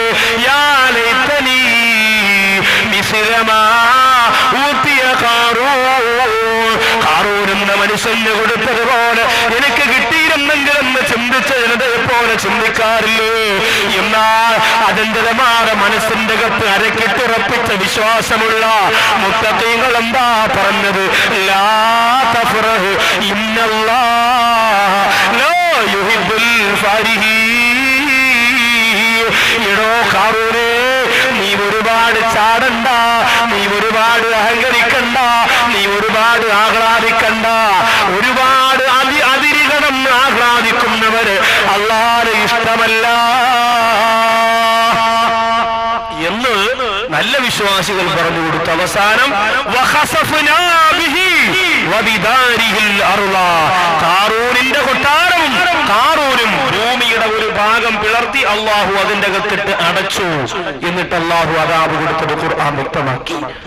പെരുമ്പാവൂർ ടൗണിൽ 3 കോടി രൂപയുടെ ഭക്ഷണമാണ് ഒരു മോളെ കല്യാണത്തിന് വാപ്പിച്ചു വെച്ചത്. മുസ്ലിമാണ്. 3 കോടി രൂപയുടെ ഭക്ഷണം. എത്ര പാവപ്പെട്ടവരുണ്ടെന്നറിയോ? ഒരു മിന്നു കെട്ടാൻ നിവർത്തിയില്ലാതെ ഒരു രോഗത്തിന് മരുന്ന് വാങ്ങാൻ ഗതിയില്ലാതെ മലപ്പുറത്തിന്റെ പ്രിയപ്പെട്ടവരെ മൂത്ത മകന് ക്യാൻസർ വന്നതുകൊണ്ട് ഉമ്മയും ഉപ്പയും കൂടി തീരുമാനിച്ചു മക്കൾക്കും വിഷം കൊടുത്ത് സ്വന്തം വിഷം കഴിച്ച് ചത്തുകളയാം, ലോകത്ത് നിന്ന് റൂഹിനെ വെടിയിപ്പിച്ച് കളയാമെന്ന് തീരുമാനിച്ചു. മലപ്പുറത്ത് ഹോസ്പിറ്റലിൽ നിന്ന് 2.5 വർഷത്തെ ചികിത്സ കഴിഞ്ഞ് തിരുവനന്തപുരം RCCയിലേക്ക് 13കാരനായ മോനെ കൊണ്ടുവേണമെന്ന് ഉപ്പയോട് പറഞ്ഞപ്പോ ഉപ്പ മോനെ വീട്ടിലേക്ക് കൊണ്ടുവന്നിട്ട് ഭാര്യയോട് പറഞ്ഞു, ഇനി ആരോട് ചോദിക്കാനാണ്, ഇനി ആരോട് ചോദിക്കാനാണ്? സംഘടനക്കാര് തന്നു, പ്രസ്ഥാനക്കാര് തന്നു, പള്ളിക്കാര് തന്നു, നാട്ടുകാര് തന്നു, വീട്ടുകാര് തന്നു. ക്യാൻസർ എന്ന രോഗത്തെ തൊട്ട് അല്ലാഹു നമ്മെ കാത്തുരക്ഷിക്കുമാറാകട്ടെ.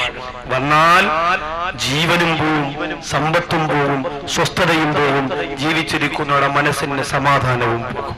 വല്ലാത്ത രോഗമാണ്.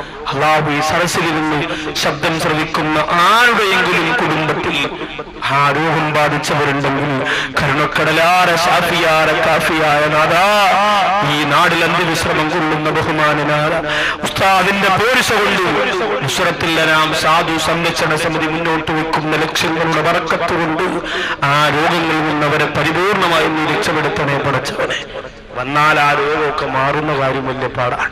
അവസാനം ആ ഉപ്പ പോയി 20 രൂപയ്ക്ക് വിഷം വാങ്ങിക്കൊണ്ടുവന്നു.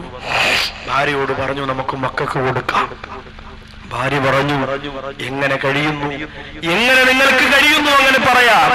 ആ പിതാവ് പറഞ്ഞു, പെണ്ണെ, എന്റെ മുമ്പ് കിടന്ന് എന്റെ പ്രിയപ്പെട്ട പൊന്നുമോൻ രോഗത്തിന് ചികിത്സിക്കാൻ നിവർത്തിയില്ലാതെ മുമ്പ് കിടന്ന് ഉപ്പാ ഉമ്മാന്ന് വിളിച്ചു ഉരുകി മരിക്കുന്നതിനേക്കാളും നല്ലത് ഇങ്ങനെ മരിക്കലല്ലേ.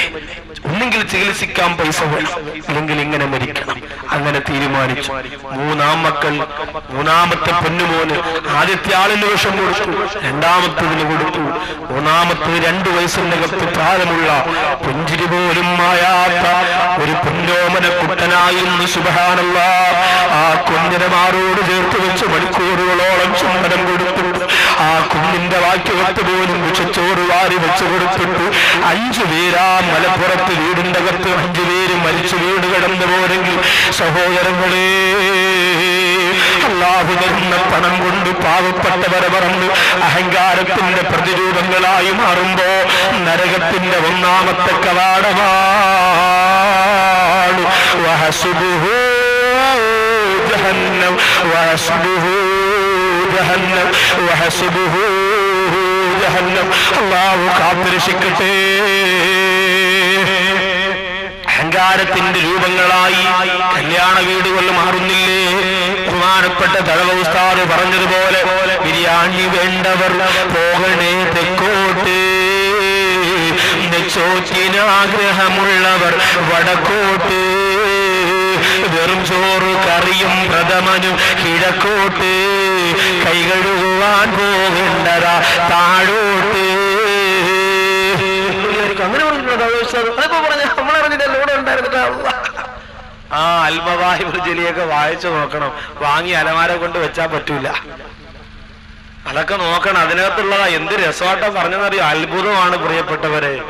മുറ്റത്തെ മുല്ലയ്ക്ക് മണമില്ല എന്ന് പറഞ്ഞത് നിങ്ങൾക്ക് പലർക്കും അത്ഭുതമാണ്. അത്ഭുതത്തിന്റെ രാജകുമാരനാണ് അല്ലാഹു. അദ്ദേഹത്തിന്റെ ഗുരുത്വം നമുക്ക് തരട്ടെ. ഞാൻ മെനിയാന്ന് വാത് പറഞ്ഞ സ്ഥലത്ത് തഴവസ്ഥാനെ കുറിച്ച് പറഞ്ഞതുകൊണ്ട് ഇന്നിവിടെ സിയാറത്തിന് വേണ്ടി ഞാൻ ചോദിച്ചു അവരോട്, എവിടെയൊക്കെ നിങ്ങൾ സിയാറത്തിന്, വിമാപ്പള്ളി, കടുവപ്പള്ളി, ആറ്റിങ്കര, ഏർവാടി എല്ലായിടത്തും നിങ്ങൾക്ക് തഴവസ്ഥാന്റെ കബറൊന്ന് സിയാറത്ത് ചെയ്യാൻ പറ്റും? എന്ത് ചോദിച്ചു? ആരോടെ ചോദിച്ചു? ഉസ്താദുമാരോടെ ചോദിച്ചത്. ഉസ്താദുമാരെ നിർബന്ധമായും ചെയ്തിരിക്കണം സിയാറത്ത്. കാരണം ഉസ്താദിന്റെ ഉസ്താദിലെ അവിടെ കിടക്കുക, അവിടെ ചെല്ലുമ്പോൾ ഇൽമു കിട്ടും, ഉറപ്പാണ്. അങ്ങനെ ഒരു സുഹൃത്ത് ഇന്നിവിടെ സിയാറത്തിന് വന്നിട്ട് വിളിച്ചിട്ട് പറഞ്ഞു, ഞാൻ ഇന്ന് വന്നപ്പോൾ നിങ്ങളുടെ പോസ്റ്ററൊക്കെ വിളിക്കുകയാണ്, ഏതായാലും വാത് കുറച്ചേരം കേട്ടിട്ടേ പോകുള്ളൂ എന്ന് പറഞ്ഞ് ഇവിടെ ഉണ്ടായിരുന്നു. പോയെന്നറിയില്ല. ഏതായാലും പ്രിയപ്പെട്ടവർ, അദ്ദേഹം പറയാ കല്യാണത്തിന്റെ മാമാങ്കങ്ങൾ. അടുത്ത് ഞാനൊരു കല്യാണത്തിന് പോയി. വലിയ പണക്കാരുടെ കല്യാണത്തിന് അങ്ങനെ പോവാതിരിക്കലാണ് പതിവ്. അങ്ങനെ പോയി ചെന്നപ്പോ ഓഡിറ്റോറിയത്തിന്റെ ഫ്രണ്ടിൽ കാശ് കൊടുത്ത ഒരു ഓഡിറ്റോറിയം. അതിപ്പോ കുഴപ്പമില്ല, നമ്മളിപ്പോ പണക്കാരാണ്, നമുക്കിപ്പോ അതനുസരിച്ചുള്ള ജനങ്ങളൊക്കെ വരും, വലിയ ഓഡിറ്റോറിയം വേണം, ആയിക്കോട്ടെ, കുഴപ്പമൊന്നുമില്ല. പക്ഷേ അതിന്റെ ഉള്ളിൽ പിന്നെ അനാവശ്യമായി കുറെ പേക്കൂത്തുകൾ. ചെല്ലുമ്പോ 2 ആർച്ചിന്റെ ചോട്ടിൽ 27കാരിയായ 2 പെൺകുട്ടികൾ അവിടെ ഇവിടെ ഒരുക്കി നിർത്തിയിരിക്കും. വെള്ള സാരിയിൽ കറുത്ത ബോർഡർ ഇങ്ങനെയുണ്ട്. അങ്ങനെ വെച്ചിട്ട് ഇങ്ങനെ വെള്ളയൊക്കെ പൂശി പാരലോലിയൊക്കെ തേച്ച് ചുണ്ടൊക്കെ ആണെങ്കിൽ ചുമപ്പിച്ച് ഇങ്ങനെ വെച്ചിരിക്കുകയാണ്. കുറെ ചെറുപ്പക്കാര് മൊബൈലും കൊണ്ട് എല്ലായിടത്തും ഉണ്ട് ക്ലിക്കോ എന്ന് പറഞ്ഞ് കുറെ എണ്ണം. ദവാനിയത്തിന്റെ മലക്കുകൾ ഒരു അടുത്ത് വരില്ല, അത്രയ്ക്ക് വെറുപ്പാണ്. അങ്ങനെ കുറെ എണ്ണം ക്ലിക്കോ കാട്ടിക്കുമ്പോ ഞാൻ ഇങ്ങനെ ചെല്ലുമ്പോ ബിൽക്കം മുസ്ലിയാരെ ബിൽക്കം, ഞാൻ പറഞ്ഞു ബിൽക്കം മുസ്ലിയാരല്ല നൗഷാദ് മുസ്ലിയാർ. അങ്ങനെ വെൽക്കം മുസ്ലിയാരായിട്ട് കുറെ ആൾക്കാർ നിൽപ്പുണ്ട്. 3 കോടി രൂപയുടെ ഭക്ഷണമേ. തലേ ദിവസം MG ശ്രീകുമാറിന്റെ ഗാനമേള, കല്യാണത്തിന്റെ എരഞ്ഞോളി മൂസാറ ഗാനമേള. എന്നാലും അങ്ങോട്ട് ദഹിക്കുള്ളൂ. ഒരു ഇമാമ പറഞ്ഞതാ, എരഞ്ഞോളി മൂസായെ കുറിച്ച് ഒരുപാടൊന്നും പറയേണ്ട ഉസ്താദേ, ആളിച്ചിരി ഉള്ളെങ്കിലും ഉള്ളത് കാതലാണ്. അദ്ദേഹം എനിക്ക് ഒരുപാട് ഇഷ്ടമാണ് അദ്ദേഹത്തിന്റെ പാട്ടുകളൊക്കെ, ഞാൻ ശരിക്കും കേട്ടിട്ടൊക്കെ ഉണ്ട്. എങ്കിലും എന്റെ പ്രിയപ്പെട്ടവരെ, അതും നമ്മൾ മോശമായതല്ലേ നമ്മൾ എടുക്കുള്ളൂ. അദ്ദേഹത്തിന്റെ പാട്ട് നമ്മൾ കേൾക്കാൻ പറഞ്ഞാൽ താത്തമാര് കേൾക്കുന്നത് ഏതാ? മോശമാണ്, ഏറ്റവും വൃത്തികെട്ട, അല്ലെങ്കിൽ സെക്സ് റാക്കറ്റുകൾ പോലും തോറ്റുപോകുന്ന തരത്തിലുള്ള ഭാഷകളുള്ള മാപ്പിളപ്പാട്ടെന്ന് എഴുതി വെച്ചിരിക്കുന്നത് മാത്രമേ നമുക്ക് ദഹിക്കുള്ളൂ. മിഅ്റാജ് രാവിലെ കാറ്റേ മരുഭൂ തണുപ്പിച്ച കാറ്റേ. ആ വരിയുടെ അർത്ഥം മാത്രം നിങ്ങളൊന്ന് ചിന്തിച്ചു നോക്കി. മിഅ്റാജ്, അതുപോലെ സ്വപ്നം എന്ന് പറയണ മടയന്മാരല്ല, എന്ത് ചെയ്യാൻ പറ്റും? മിഅ്റാജ് പോലും സ്വപ്നമാണെന്ന് പറയാം, വിഷയത്തിൽ നിന്ന് മാറുന്നില്ല, മടങ്ങി വരുന്നു. റസൂലുള്ളാഹിയെ കുറിച്ച് പറഞ്ഞാൽ പിന്നെ എനിക്ക് വല്ലാത്ത ഒരു അനുഭവമാണ്. അതുകൊണ്ട് അതിലേക്ക് കടക്കുന്നില്ല, തിരിച്ചു വരുന്നു. എന്റെ പ്രിയപ്പെട്ട സഹോദരങ്ങളെ, അങ്ങനെ പണം കൊണ്ടുവന്ന മോള കല്യാണത്തിന് അഹങ്കാരത്തിന്റെ രൂപം പടിയുന്നവരെ, അങ്ങനെ വീടിന്റെയും നാടിന്റെയും എല്ലാ പ്രശസ്തിയുടെയും പവറിന്റെയും പ്രതിരൂപം പണം കൊണ്ട് നിങ്ങൾ നൃത്തം ചവിട്ടുമ്പോ ഓർക്കണേ, വമ്മ യുവനീ അൻഹുമാലു ഇദാ തറദ്ദാ. നീയൊന്ന് മറിഞ്ഞു വീണുപോയാൽ നിന്റെ പണത്തിന് നിന്നെ പിടിച്ചെടുന്നേൽപ്പിക്കാൻ പറ്റൂല. ലക്ഷക്കണക്കിന് രൂപ കൊണ്ട് കെട്ടിവെക്കാൻ പറ്റോ? 21 ദിവസം ചടയമംഗലത്തുള്ള മുഹമ്മദ് റാഫി എന്ന സഹോദരൻ തിരുവനന്തപുരം അനന്തപുരിയിൽ ബോധമില്ലാതെ കിടന്ന് 21 ദിവസമാണ്. 2 വീലർ അപകടത്തിൽപ്പെട്ട് പോസ്റ്റിലേക്ക് തല പോയിടിച്ചിട്ടു 22ാമത്തെ ദിവസമില്ലേ ആ സഹോദരൻ മരണപ്പെടുമ്പോ കൂട്ടുകാര് ലക്ഷങ്ങൾ കൊണ്ടുവന്ന് ഹോസ്പിറ്റലിന്റെ മുമ്പ് വെച്ചില്ലേ? ആ ജീവൻ തിരിച്ചു കിട്ടാൻ പറ്റൂലല്ലോ.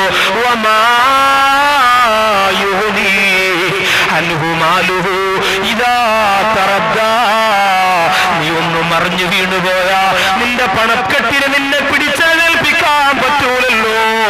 അല്ലാഹു നമ്മെ കാത്തുരക്ഷിക്കട്ടെ. ലക്ഷക്കണക്കിന് രൂപ മുടക്ക് കിട്ടും മാറാത്ത രോഗത്തിൽ നിന്ന് കടയാല പടച്ചോനെന്നെ കാത്തുരക്ഷിക്കട്ടെ. പള്ളിയുടെ നടയിൽ പോയി കറച്ചീപ്പ് വിരിച്ചുകൊണ്ട് ശാല് വിരിച്ചുകൊണ്ട് എന്റെ മോന് ഓപ്പറേഷനാണ്, എന്റെ മോൾക്ക് കാല് സുഖമില്ല, കിഡ്നി തകരാറാണ് എന്ന് പറഞ്ഞുകൊണ്ട് ജുമാകളിറങ്ങി പോകുന്നവരിട്ട് തരുന്ന 2 രൂപയും 5 രൂപയും നുള്ളിപ്പടക്കിയെടുക്കുന്ന ഗതികേട് അല്ലാഹു നമ്മെ തന്ന് മാറ്റിത്തരട്ടെ. നമ്മുടെ നാട്ടിൽ അങ്ങനെ ആരെങ്കിലും കഷ്ടപ്പെടുന്നവരുണ്ടെങ്കിൽ കരുണക്കടലായ നാഥ, അവരെ നീ അതിൽ നിന്ന് രക്ഷപ്പെടുത്തണേ റബ്ബേ. അല്ലാഹുവേ, നുസ്രത്തുൽ അനാമിന്റെ സാധുക്കളായ പാവപ്പെട്ട സഹോദരങ്ങൾ ഈ പരിപാടി കഴിഞ്ഞിട്ട് അൽഹംദുലില്ലാഹ് അവർ കുറെ ആൾക്കാരെ കണ്ടെത്തിയിട്ടുണ്ട്. നിക്കാഹിന് വേണ്ടി 3ഓളം അപേക്ഷകളാണ് ഇതിനു മുമ്പ് വന്നത്. ഈ സംഘടന വേണ്ടെന്ന് പറയുന്ന സമ്പന്നര്, നിങ്ങൾക്ക് അപേക്ഷ സ്വീകരിച്ചിട്ട് ഒരു 10 രൂപ കൊടുക്കാൻ നിങ്ങളെ കൊണ്ട് പറ്റോ? നല്ലത് വേണ്ടെന്ന് പറയുന്ന സ്വഭാവം നമുക്ക് പണ്ടേ ഉള്ളതാണ്. നിങ്ങളെല്ലാവരും 1 രൂപ വെച്ച് കൊടുത്താൽ 1000 രൂപയാവൂല്, 10 രൂപ വെച്ച് കൊടുത്താൽ 10,000 ആവൂല്. അൽഹംദുലില്ലാഹ്, പലതുള്ളി പെരുവെള്ളം എന്ന് പറയുന്ന പോലെ നിങ്ങൾ പറയും, ഉസ്താദേ ആ മക്കൾക്ക് കൊണ്ടുപോയി പുട്ടടിക്കാനുള്ളതാണ്, അവർക്ക് കൊണ്ടുപോയി ബിരിയാണി കഴിക്കാനുള്ളതാണ് എന്നൊക്കെ നിങ്ങൾ പറയും. കൊണ്ടുപോയി തിന്നട്ടെ, തിന്നാൽ അവരും അവരുടെ പടച്ചറബുമായിട്ടാണ് അവർ നേരിടാൻ പോകുന്നത്. നിങ്ങളെ അല്ലാഹു പിടിക്കൂലല്ലോ. നല്ല നിയത്തോടുകൂടി നിങ്ങൾ കൊടുത്താൽ നിങ്ങൾക്ക് അതിന്റെ പ്രതിഫലം സുനിശ്ചിതമാണ്. അല്ലാഹു തൗഫീഖ് തരട്ടെ. അതുകൊണ്ട് സമ്പത്ത് കൊണ്ട് അഹങ്കാരത്തിന്റെ കോട്ടപടിയാ നിൽക്കുന്നവര്, അഹംഭാവത്തിന്റെ പ്രതിരൂപങ്ങളായി മാറുന്നവര്, അതിനെയെല്ലാം തല്ലി ഉടച്ചിട്ട് വിനയത്തിന്റെ മാതൃകയായി മാറാൻ എന്റെ സഹോദരങ്ങൾ ശ്രമിക്കണം. 1ാമത്തെ കവാടം അഹങ്കാരികൾക്കുള്ളത്. 2ാമത്തതോ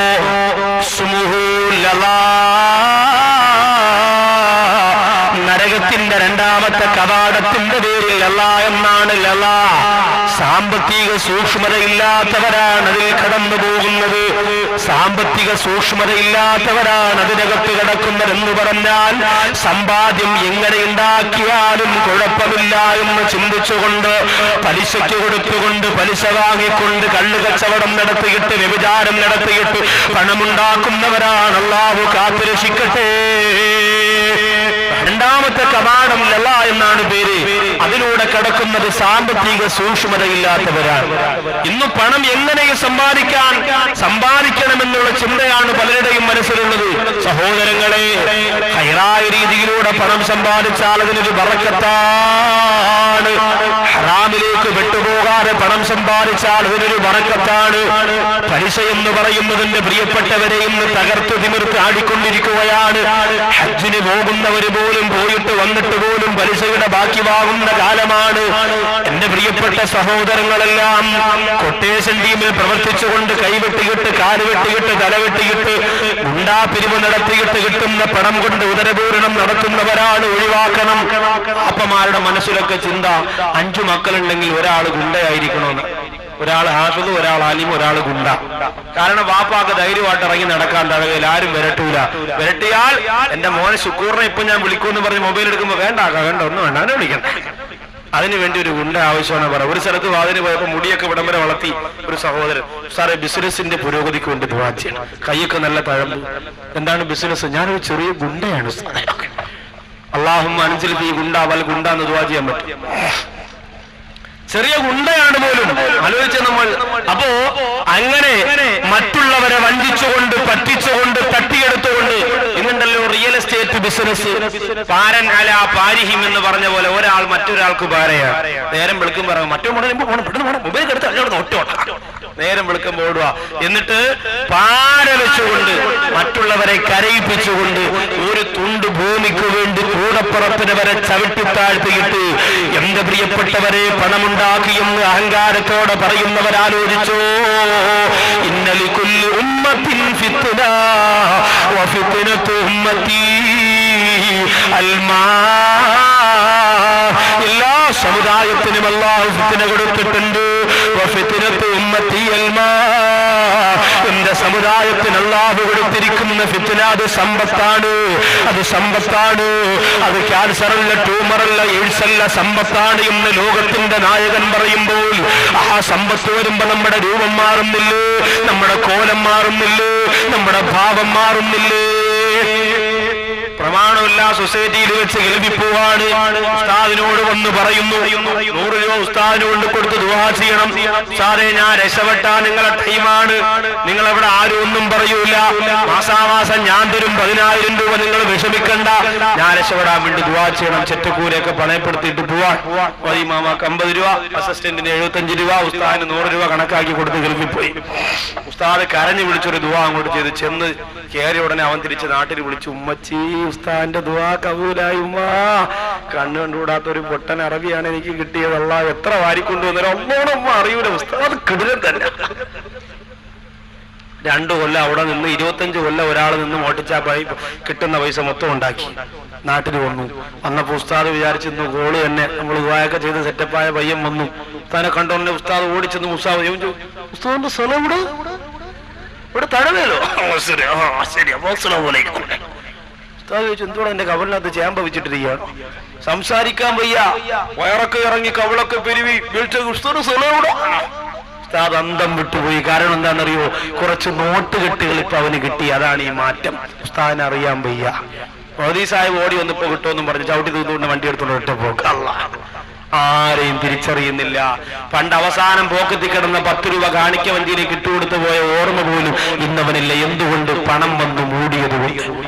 പാവപ്പെട്ട ചെറ്റക്കൂരയിൽ കഴിഞ്ഞിരുന്ന പാവപ്പെട്ട പെൺകുട്ടികളെ എത്രയോ മിടുക്കന്മാരായ സഹോദരങ്ങൾ സ്ത്രീധനോ അച്ചാരോ ഒന്നും വേണ്ടാന്ന് പറഞ്ഞുകൊണ്ടുപോയി നിക്കാഹ് കഴിച്ച് വീട്ടിൽ കൊണ്ടുപോയി ഇന്ന് ഏറ്റവും കൂടുതൽ അഹങ്കരിക്കുന്നത് അന്ന് പാവപ്പെട്ട കുള്ളി ജീവിച്ച ആ പെൺകുട്ടികളാണ്. കാരണം എന്താ? ഇന്നവർക്ക് സെറ്റപ്പായി, ഇന്നവർക്ക് പണമായി, ഇന്നവർക്ക് മൊബൈലായി. ഇന്ന് പിന്നെ ഭർത്താവ് വരച്ച വരയിൽ നിൽക്കുന്നു. ഇന്ന് പിന്നെ എവിടെ ആ മോഡലൊക്കെയായി, പണം ഒരുപാടായി. ഇന്ന് എന്റെ പ്രിയപ്പെട്ടവരെ, പർദ്ദയ്ക്കകത്ത് ചുരിദാറിനകത്ത് 4 പോക്കറ്റും 10 മൊബൈലും 100 മെമ്മറി കാർഡും 500 സിമ്മുമില്ലാത്ത പെണ്ണ് നമ്മുടെ നാട്ടിലില്ലാത്ത അവസ്ഥ വരെയുണ്ട്. അഹങ്കാരത്തിന്റെ പ്രതിരൂപങ്ങളായി എല്ലാ പെൺകുട്ടികളും ബൈക്കും ബുള്ളറ്റും ഓടിച്ചു തുടങ്ങി. ഭർത്താവ് പുറകിലിരിക്കുന്നു, പെണ്ണ് ഹെൽമറ്റും വെച്ച് ഫ്രണ്ടിലിരിക്കുന്നു. ആ രീതിയിലായി. ആലോചിക്കണം നമ്മൾ. അഹങ്കാരികളാകാൻ തോണ സമയം വേണ്ട സഹോദരിമാരെ. അതുകൊണ്ട് പണം കിട്ടുമ്പോൾ ഒരുപാട് ശ്രദ്ധിക്കണം. ഹറാമായ രീതിയിലൂടെ പണം സമ്പാദിച്ചാൽ ആ പണം കൊണ്ട് ഹൈറായ ഒരു കാര്യവും നിനക്ക് ചെയ്യാൻ പറ്റില്ല. ഹറാമായ രീതിയിലൂടെ പണം ചെലവഴിച്ച അതിന്റെ ഓരോ കാശിനും അല്ലാഹുവിനോട് കണക്ക് പറയേണ്ടി വരും. കള്ളിന് വേണ്ടി എത്രയാ എന്റെ ചെറുപ്പക്കാരാ നീ ചെലവഴിക്കുന്നത്? കള്ളിന് വേണ്ടി എത്രയാ ചെലവഴിക്കുന്നത്? കൂട്ടുകാർ പറയും എന്റെ കയ്യിൽ കാശില്ലടാ. അപ്പയവും പറയും നീ വിഷമിക്കണ്ടടാ, അതൊക്കെ എന്റെ വാപ്പച്ചി ഉണ്ടാക്കിയിട്ടുണ്ട്, നീ വാ, നിനക്ക് ഞാനല്ലേ പാർട്ടി നടത്തുന്നത്, നമ്മുടെ പാർട്ടി ജയിച്ചടാ, അല്ലെങ്കിൽ എന്റെ പാർട്ടിക്ക് സൊസൈറ്റി കിട്ടിയടാ, അതുകൊണ്ട് നീ വാ എന്ന് പറഞ്ഞുകൊണ്ട് തോളത്ത് കൈയിട്ടുകൊണ്ട് കൂട്ടുകാരോട് വാഹനം പിടിച്ചുകൊണ്ട് ബിവറേജ് ഷാപ്പിലേക്ക് പോയിട്ട് കാശ് മുടക്കുന്ന സഹോദരാ, ഓരോ ശില്ലിക്കാശിനും അള്ളാനോട് കണക്ക് പറയേണ്ടി വരും. 1 രൂപയില്ലല്ലോ എന്ന് പറഞ്ഞ് മെഡിക്കൽ കോളേജിന്റെ മുന്നിൽ ഭർത്താവിന് മരുന്ന് വാങ്ങാൻ കാശില്ലാതെ ഭർത്താവിന് മാത്രം അവകാശപ്പെട്ട തന്റെ സൗന്ദര്യമുള്ള ശരീരത്തെ ലോഡ്ജിലേക്ക് ചൂണ്ടിക്കാണിയിട്ട് കാണിച്ചിട്ടും 250 രൂപയ്ക്ക് ശരീരം വിറ്റ് ഭർത്താവിന് മരുന്ന് വാങ്ങാനോടുന്നു. നൂറുകണക്കാണ് ഈ സമുദായത്തിന്റെ പെൺകുട്ടികളുടെ നെഞ്ചത്ത് വിട്ടുകെട്ട് കണ്ണുകൊടിച്ച് അറമ്മാദിക്കുന്ന അഹങ്കാരത്തിന്റെ പ്രതിരൂപങ്ങളാണ് പിശാചിന്റെ അനുയായികളായ അരപ്പൊരിച്ചുപോടെ യുവത്വമേ. എന്റെ ശബ്ദം ശ്രവിക്കുന്നവര് മുഴുവനും അത്തരക്കാരാണെന്നതിന് അർത്ഥമില്ല. എവിടെയെങ്കിലും ഇരുന്ന് കേൾക്കുന്നവരോ നിങ്ങളുടെ കൂട്ടുകാരോ ആരെങ്കിലും ഇതിൽ പെട്ടുപോരവരാണെങ്കിൽ മോനെ, ഇത്തിരി പോലെ ജീവിതത്തെ തട്ടിക്കളിക്കാതിക്കാറ് അള്ളാന്റെ പൊരുത്തത്തിലേക്ക് പറമകളെ പോലെ ചിറക് വെച്ച് പറന്നുയരാനുള്ള സമയം വൈകിപ്പോയെന്ന് പറഞ്ഞ് മനസ്സിലാക്കി കൊടുത്തിട്ട് നാളെ ഇവിടെ കൊണ്ടുവന്നിരുത്തിക്കോ. ഈ സരസിൽ നിന്ന് നാളെ എഴുന്നേറ്റ് പോകുമ്പോ കണ്ണീരോടെ ദുആ ചെയ്തുകൊണ്ട് പുതിയൊരു യുവത്വത്തിന്റെ ഈമാൻ തിളയ്ക്കുന്ന പ്രതികാരമുള്ള ഇബ്ലീസിനോട് പ്രതികാരമുള്ള പൈശാചിനോട് പ്രതികാരമുള്ള അല്ലാഹുവിനോട് ഏറ്റവും നല്ല അടുക്കാൻ ആർത്തിയുള്ള ആഗ്രഹമുള്ള ആവേശമുള്ള അത്യാഗ്രഹമുള്ള ഈമാനിന്റെ ചുണക്കുട്ടന്മാരായി ഈ സരസിൽ എഴുന്നേൽക്കണം. അല്ലാഹു അതിന് നമുക്ക് ഭാഗ്യം തരട്ടെ. അതുകൊണ്ട് ഹറാമായ വഴികൾ എളുപ്പമാണ് പണം സമ്പാദിക്കാൻ. പലിശയ്ക്ക് കൊടുത്താൽ എത്രയോ ലക്ഷക്കണക്കിന് രൂപയാണ് കിട്ടുന്നത്. ഒരു ചരിത്രം ഇന്ന് സമ്മാനമായി നിങ്ങൾക്ക് തരാൻ പോവാണ്. ഇബ്നു ഹജർ റളിയല്ലാഹു തആല അൻഹു അല്ലാഹുവിനെ ഒരുപാട് വയന്ന് ജീവിച്ച മഹാനുഭാവനാണ്. പടച്ചതമ്പുരാന്റെ പള്ളിക്കകത്ത് റമളാനിന്റെ രാത്രിയിൽ ഇബ്നു ഹജർ റളിയല്ലാഹു തആല എത്തിക്കാതിരിക്കുകയാണ്. ലൈലത്തുൽ ഖദറിന്റെ രാവാണ്. ലൈലത്തുൽ ഖദറിന്റെ രാവിൽ ബഹുമാനപ്പെട്ട ഇബ്നു ഹജർ റളിയല്ലാഹു അൻഹു പരിശുദ്ധമായ പള്ളിക്കകത്ത് നെയ്യത്തോടെ എത്തിക്കാതിരിക്കുമ്പോ നമുക്കറിയാം ആ രാവ് വളരെ ശ്രേഷ്ഠമാണ്. ലൈലത്തുൽ ഖദരി ഖൈറും മിൻ അൽഫി ശഹർ തനസ്സലുൽ മലായികതു വറൂഹു ഫീഹാ ബിഇذن റബ്ബിഹിം മിൻ കുല്ലി അംറിൻ സലാഹ് ഹത്താ മത്ലഉൽ ഫജ്ർ. സൂര്യോദയത്തിന്റെ സമയം വരെ, ഫജ്ർ വെളിവാകുന്നത് വരെ 10,000 മാലാഖമാര്, ലക്ഷക്കണക്കാര മാലാഖമാര് വാനലോകത്ത് നിന്ന് മഴത്തുള്ളികളെ പോലെ പെയ്തിറങ്ങുന്ന പേമാരി പോലെ വന്നിറങ്ങുന്ന സുന്ദരരാവാണ്. ആ രാവിലെ അല്ലാഹുവിന്റെ പള്ളിക്കകത്ത് ഇഅ്തികാഫിന് നിയ്യത്ത് ചെയ്തുകൊണ്ട് ഇബ്നു ഹജർ റളിയല്ലാഹു അൻഹു കഴിഞ്ഞുകൂടുമ്പോ പാതിരാത്രി മനസ്സുകൊണ്ട് ചിന്തിക്കുന്നു, അല്ലാഹ് എന്ത് ഉപ്പിച്ചാന അടക്കിയിരിക്കുന്നത് ഈ ഖബറിലല്ലേ, ഈ പള്ളിയുടെ ഖബർസ്ഥാനിലല്ലേ എന്റെ ഉപ്പാറ അടക്കിയിരിക്കുന്നതല്ല. അതുകൊണ്ട് ഉപ്പാടെ ഖബറിലേക്കൊന്ന് ചെല്ലാ, ഈ രാത്രി ഒന്ന് സിയാറത്ത് ചെയ്യാ, ഈ രാത്രി ഒന്ന് ദുആ ചെയ്യാ എന്ന് പറഞ്ഞുകൊണ്ട് ഇബ്നു ഹജർ റളിയല്ലാഹു അൻഹു കുറ്റാങ്കുറ്റിരുട്ടില് പള്ളിക്കാടിലേക്ക് നടന്നു പോവാണ്. ഉപ്പച്ചാന്റെ ഖബറിന്റെ അടുത്തേക്ക് വന്നു പോവാണ്. അവിടെ ചെന്നിട്ട് ഉപ്പച്ചാന്റെ ഖബറിലേക്ക് നോക്കി സലാം പറയുകയാണ്. കൊതിയില്ലേ ഉപ്പമാരെ, മുഖ്ലിസീങ്ങളാണ്, മുത്തഖീങ്ങളാണ് മക്കളെ ദുനിയാവിൽ വെച്ചിട്ട് മരിച്ചുപോയാ നീ വിഷമിക്കണ്ട മോനെ. നിന്റെ ഖബറിന്റെ അടുത്തേക്ക് പ്രിയപ്പെട്ട മക്കൾ വന്ന് ദുആ ചെയ്യുമ്പോ, പ്രത്യേകിച്ച് റമളാനിന്റെ രാത്രിയല്ലേ, ലൈലത്തുൽ ഖദറിന്റെ രാവല്ലേ, വല്ലാത്ത സുഖമായിരിക്കുമല്ലോ. എന്റെ വാപ്പാക്ക് പുറത്തു കൊടുക്കണേ അല്ലാ, ഖബർ വിശാലമാക്കണേ അല്ലാ എന്ന് പറഞ്ഞുകൊണ്ട് ഇബ്നു ഹജർ റളിയല്ലാഹു അൻഹു റമളാന്റെ രാത്രിയിൽ, ലൈലത്തുൽ ഖദറിന്റെ രാത്രിയിൽ ദുആ രക്കുമ്പോ ആ കുറ്റാകുറ്റിരുട്ടിൽ പള്ളിയുടെ ഏതോ ഭാഗത്തു നിന്ന് ഭയാനകരമായ ഒരു ശബ്ദം മുടങ്ങി കേൾക്കുകയാണ്. ഞെട്ടിത്തരിച്ചു പോയി. റബ്ബേ, ആരാണ് ഈ നിലവിളിക്കുന്നത്? ആരാണ് ഈ പൊട്ടിക്കരയുന്നത്? വല്ലാത്ത അന്തം വിട്ടന്താളിച്ചു പോലെ പൊട്ടിക്കരച്ചിലാണ്. ആരാണെന്നറിയാൻ വയ്യ. ജീവനോടെ തീക്കുണ്ടാരത്തിലേക്ക് വലിച്ചെറിയുമ്പോ നിലവിളിക്കുന്ന പോലെ, ജീവനുള്ള ശരീരത്തിന്റെ തൊലി വലിച്ചെറിയുമ്പോ പൊട്ടിക്കരയുന്ന പോലെ, കഷണമായി മുറിച്ചെറിയുമ്പോ നിലവിളിക്കുന്ന പോലെ ഒരു മനുഷ്യൻ കിടന്ന് നിലവിളിക്കുന്നു. എന്തെന്നറിയാറ്? ഇവര് റളിയല്ലാഹു ഏത് ഭാഗത്തുനിന്നാണ് കേൾക്കുന്നതെന്നറിയാറ്?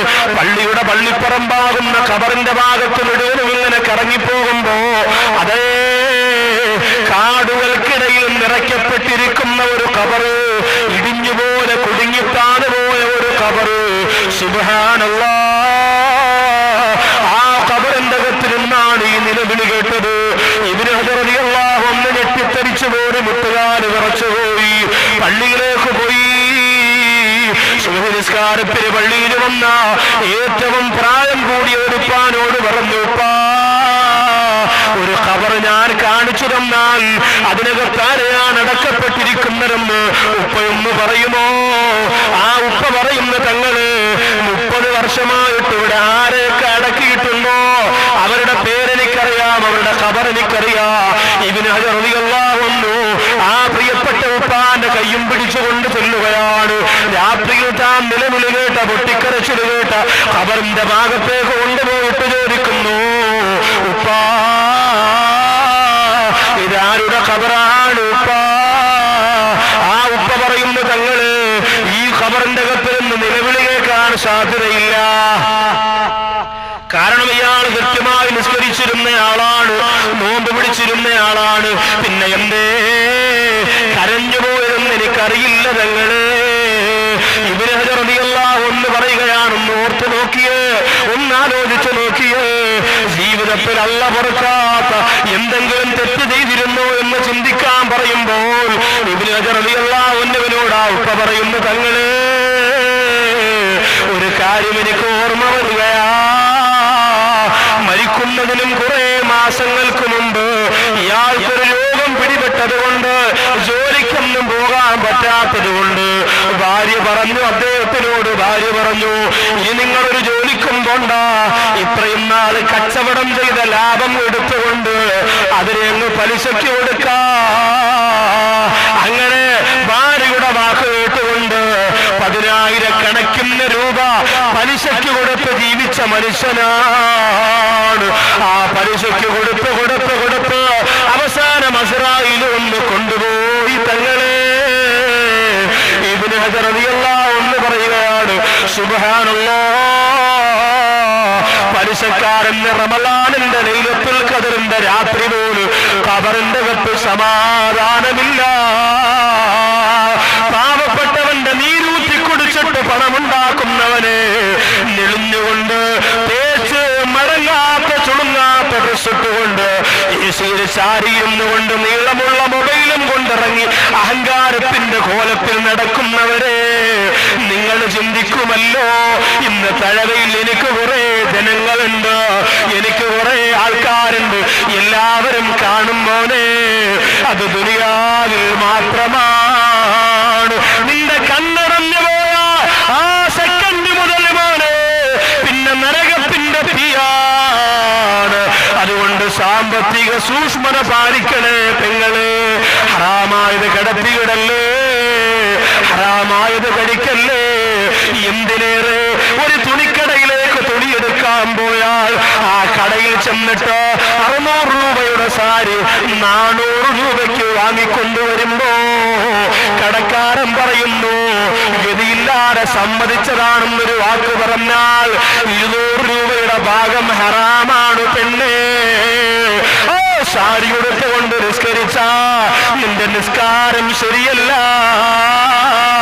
കടക്കാരെ പറ്റിച്ചുകൊണ്ട് കൊണ്ടുവന്ന പർദ്ദയുണ്ടല്ലോ, ആ പർദ്ദയിട്ടുകൊണ്ട് നിസ്കരിച്ച നിന്റെ നിസ്കാരം ശരിയല്ല പ്രിയപ്പെട്ട ചെറുപ്പക്കാരാ, പെരുന്നാളിന് ജീൻസ് വാങ്ങാൻ പോയി 1100 രൂപയുടെ ജീൻസ് പറഞ്ഞ് ശല്യം കാരണം അവസാനം 500 രൂപയ്ക്കാണ് നിനക്ക് തന്നതെങ്കിൽ മോനെ, നല്ല മനസ്സോടെ പൊരുത്തത്തോടു കൂടിയല്ല വില കുറച്ച് തന്നതെങ്കിൽ അത് ഹറാമാണ് മോനെ, അതുപോലും ഹറാമാണ്.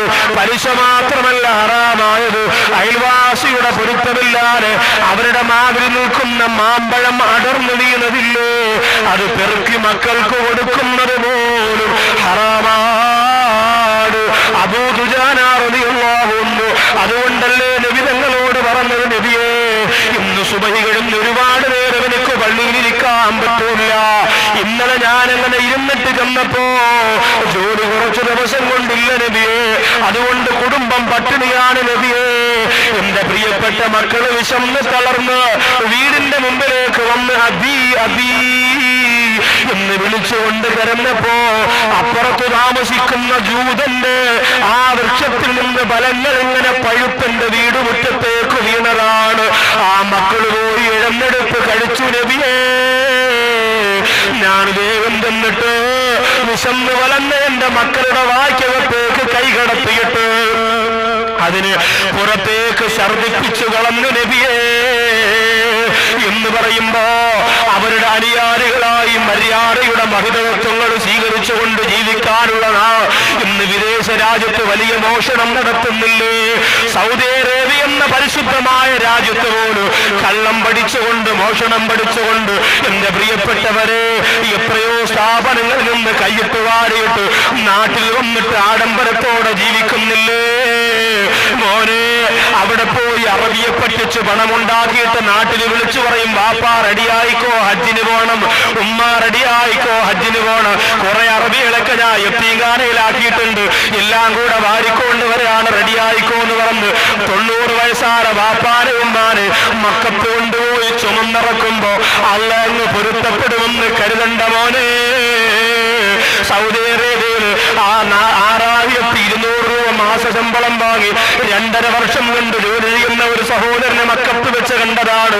എന്തേ ഈ ശമ്പളം കൊണ്ട് നിനക്ക് ജീവിക്കാൻ കഴിയുന്നല്ലോ, എന്തുകൊണ്ട് നിർത്തിയിട്ട് നാട്ടിൽ പോയാലും കിട്ടുമല്ലോ 10,000 എന്ന് ചോദിച്ചപ്പോ ആ സഹോദരൻ പറയുന്നു, ഉസ്താദേ, നാട്ടിൽ പോയാൽ ചിലപ്പോ 10,000 കിട്ടും, ചിലപ്പോ 15,000 കിട്ടും. പക്ഷേ ഇവിടെ ഒരു മാസത്തിൽ ഒരു ദിവസം എന്റെ പ്രിയപ്പെട്ട കഫീല് വിശുദ്ധമായ ഹറമിൽ പോയി നിസ്കരിക്കാൻ എനിക്ക് അനുവാദം തന്നിട്ടുണ്ട് ഉസ്താദ്.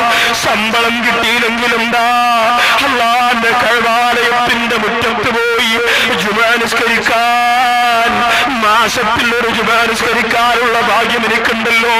പോട്ടെ ഉസ്താദേ, 3 മാസത്തിൽ ഒരു വ്യാഴാഴ്ച കിടന്ന് അല്ലാഹുവിന്റെ ഹബീബ് കിടന്നിറങ്ങുന്ന മദീന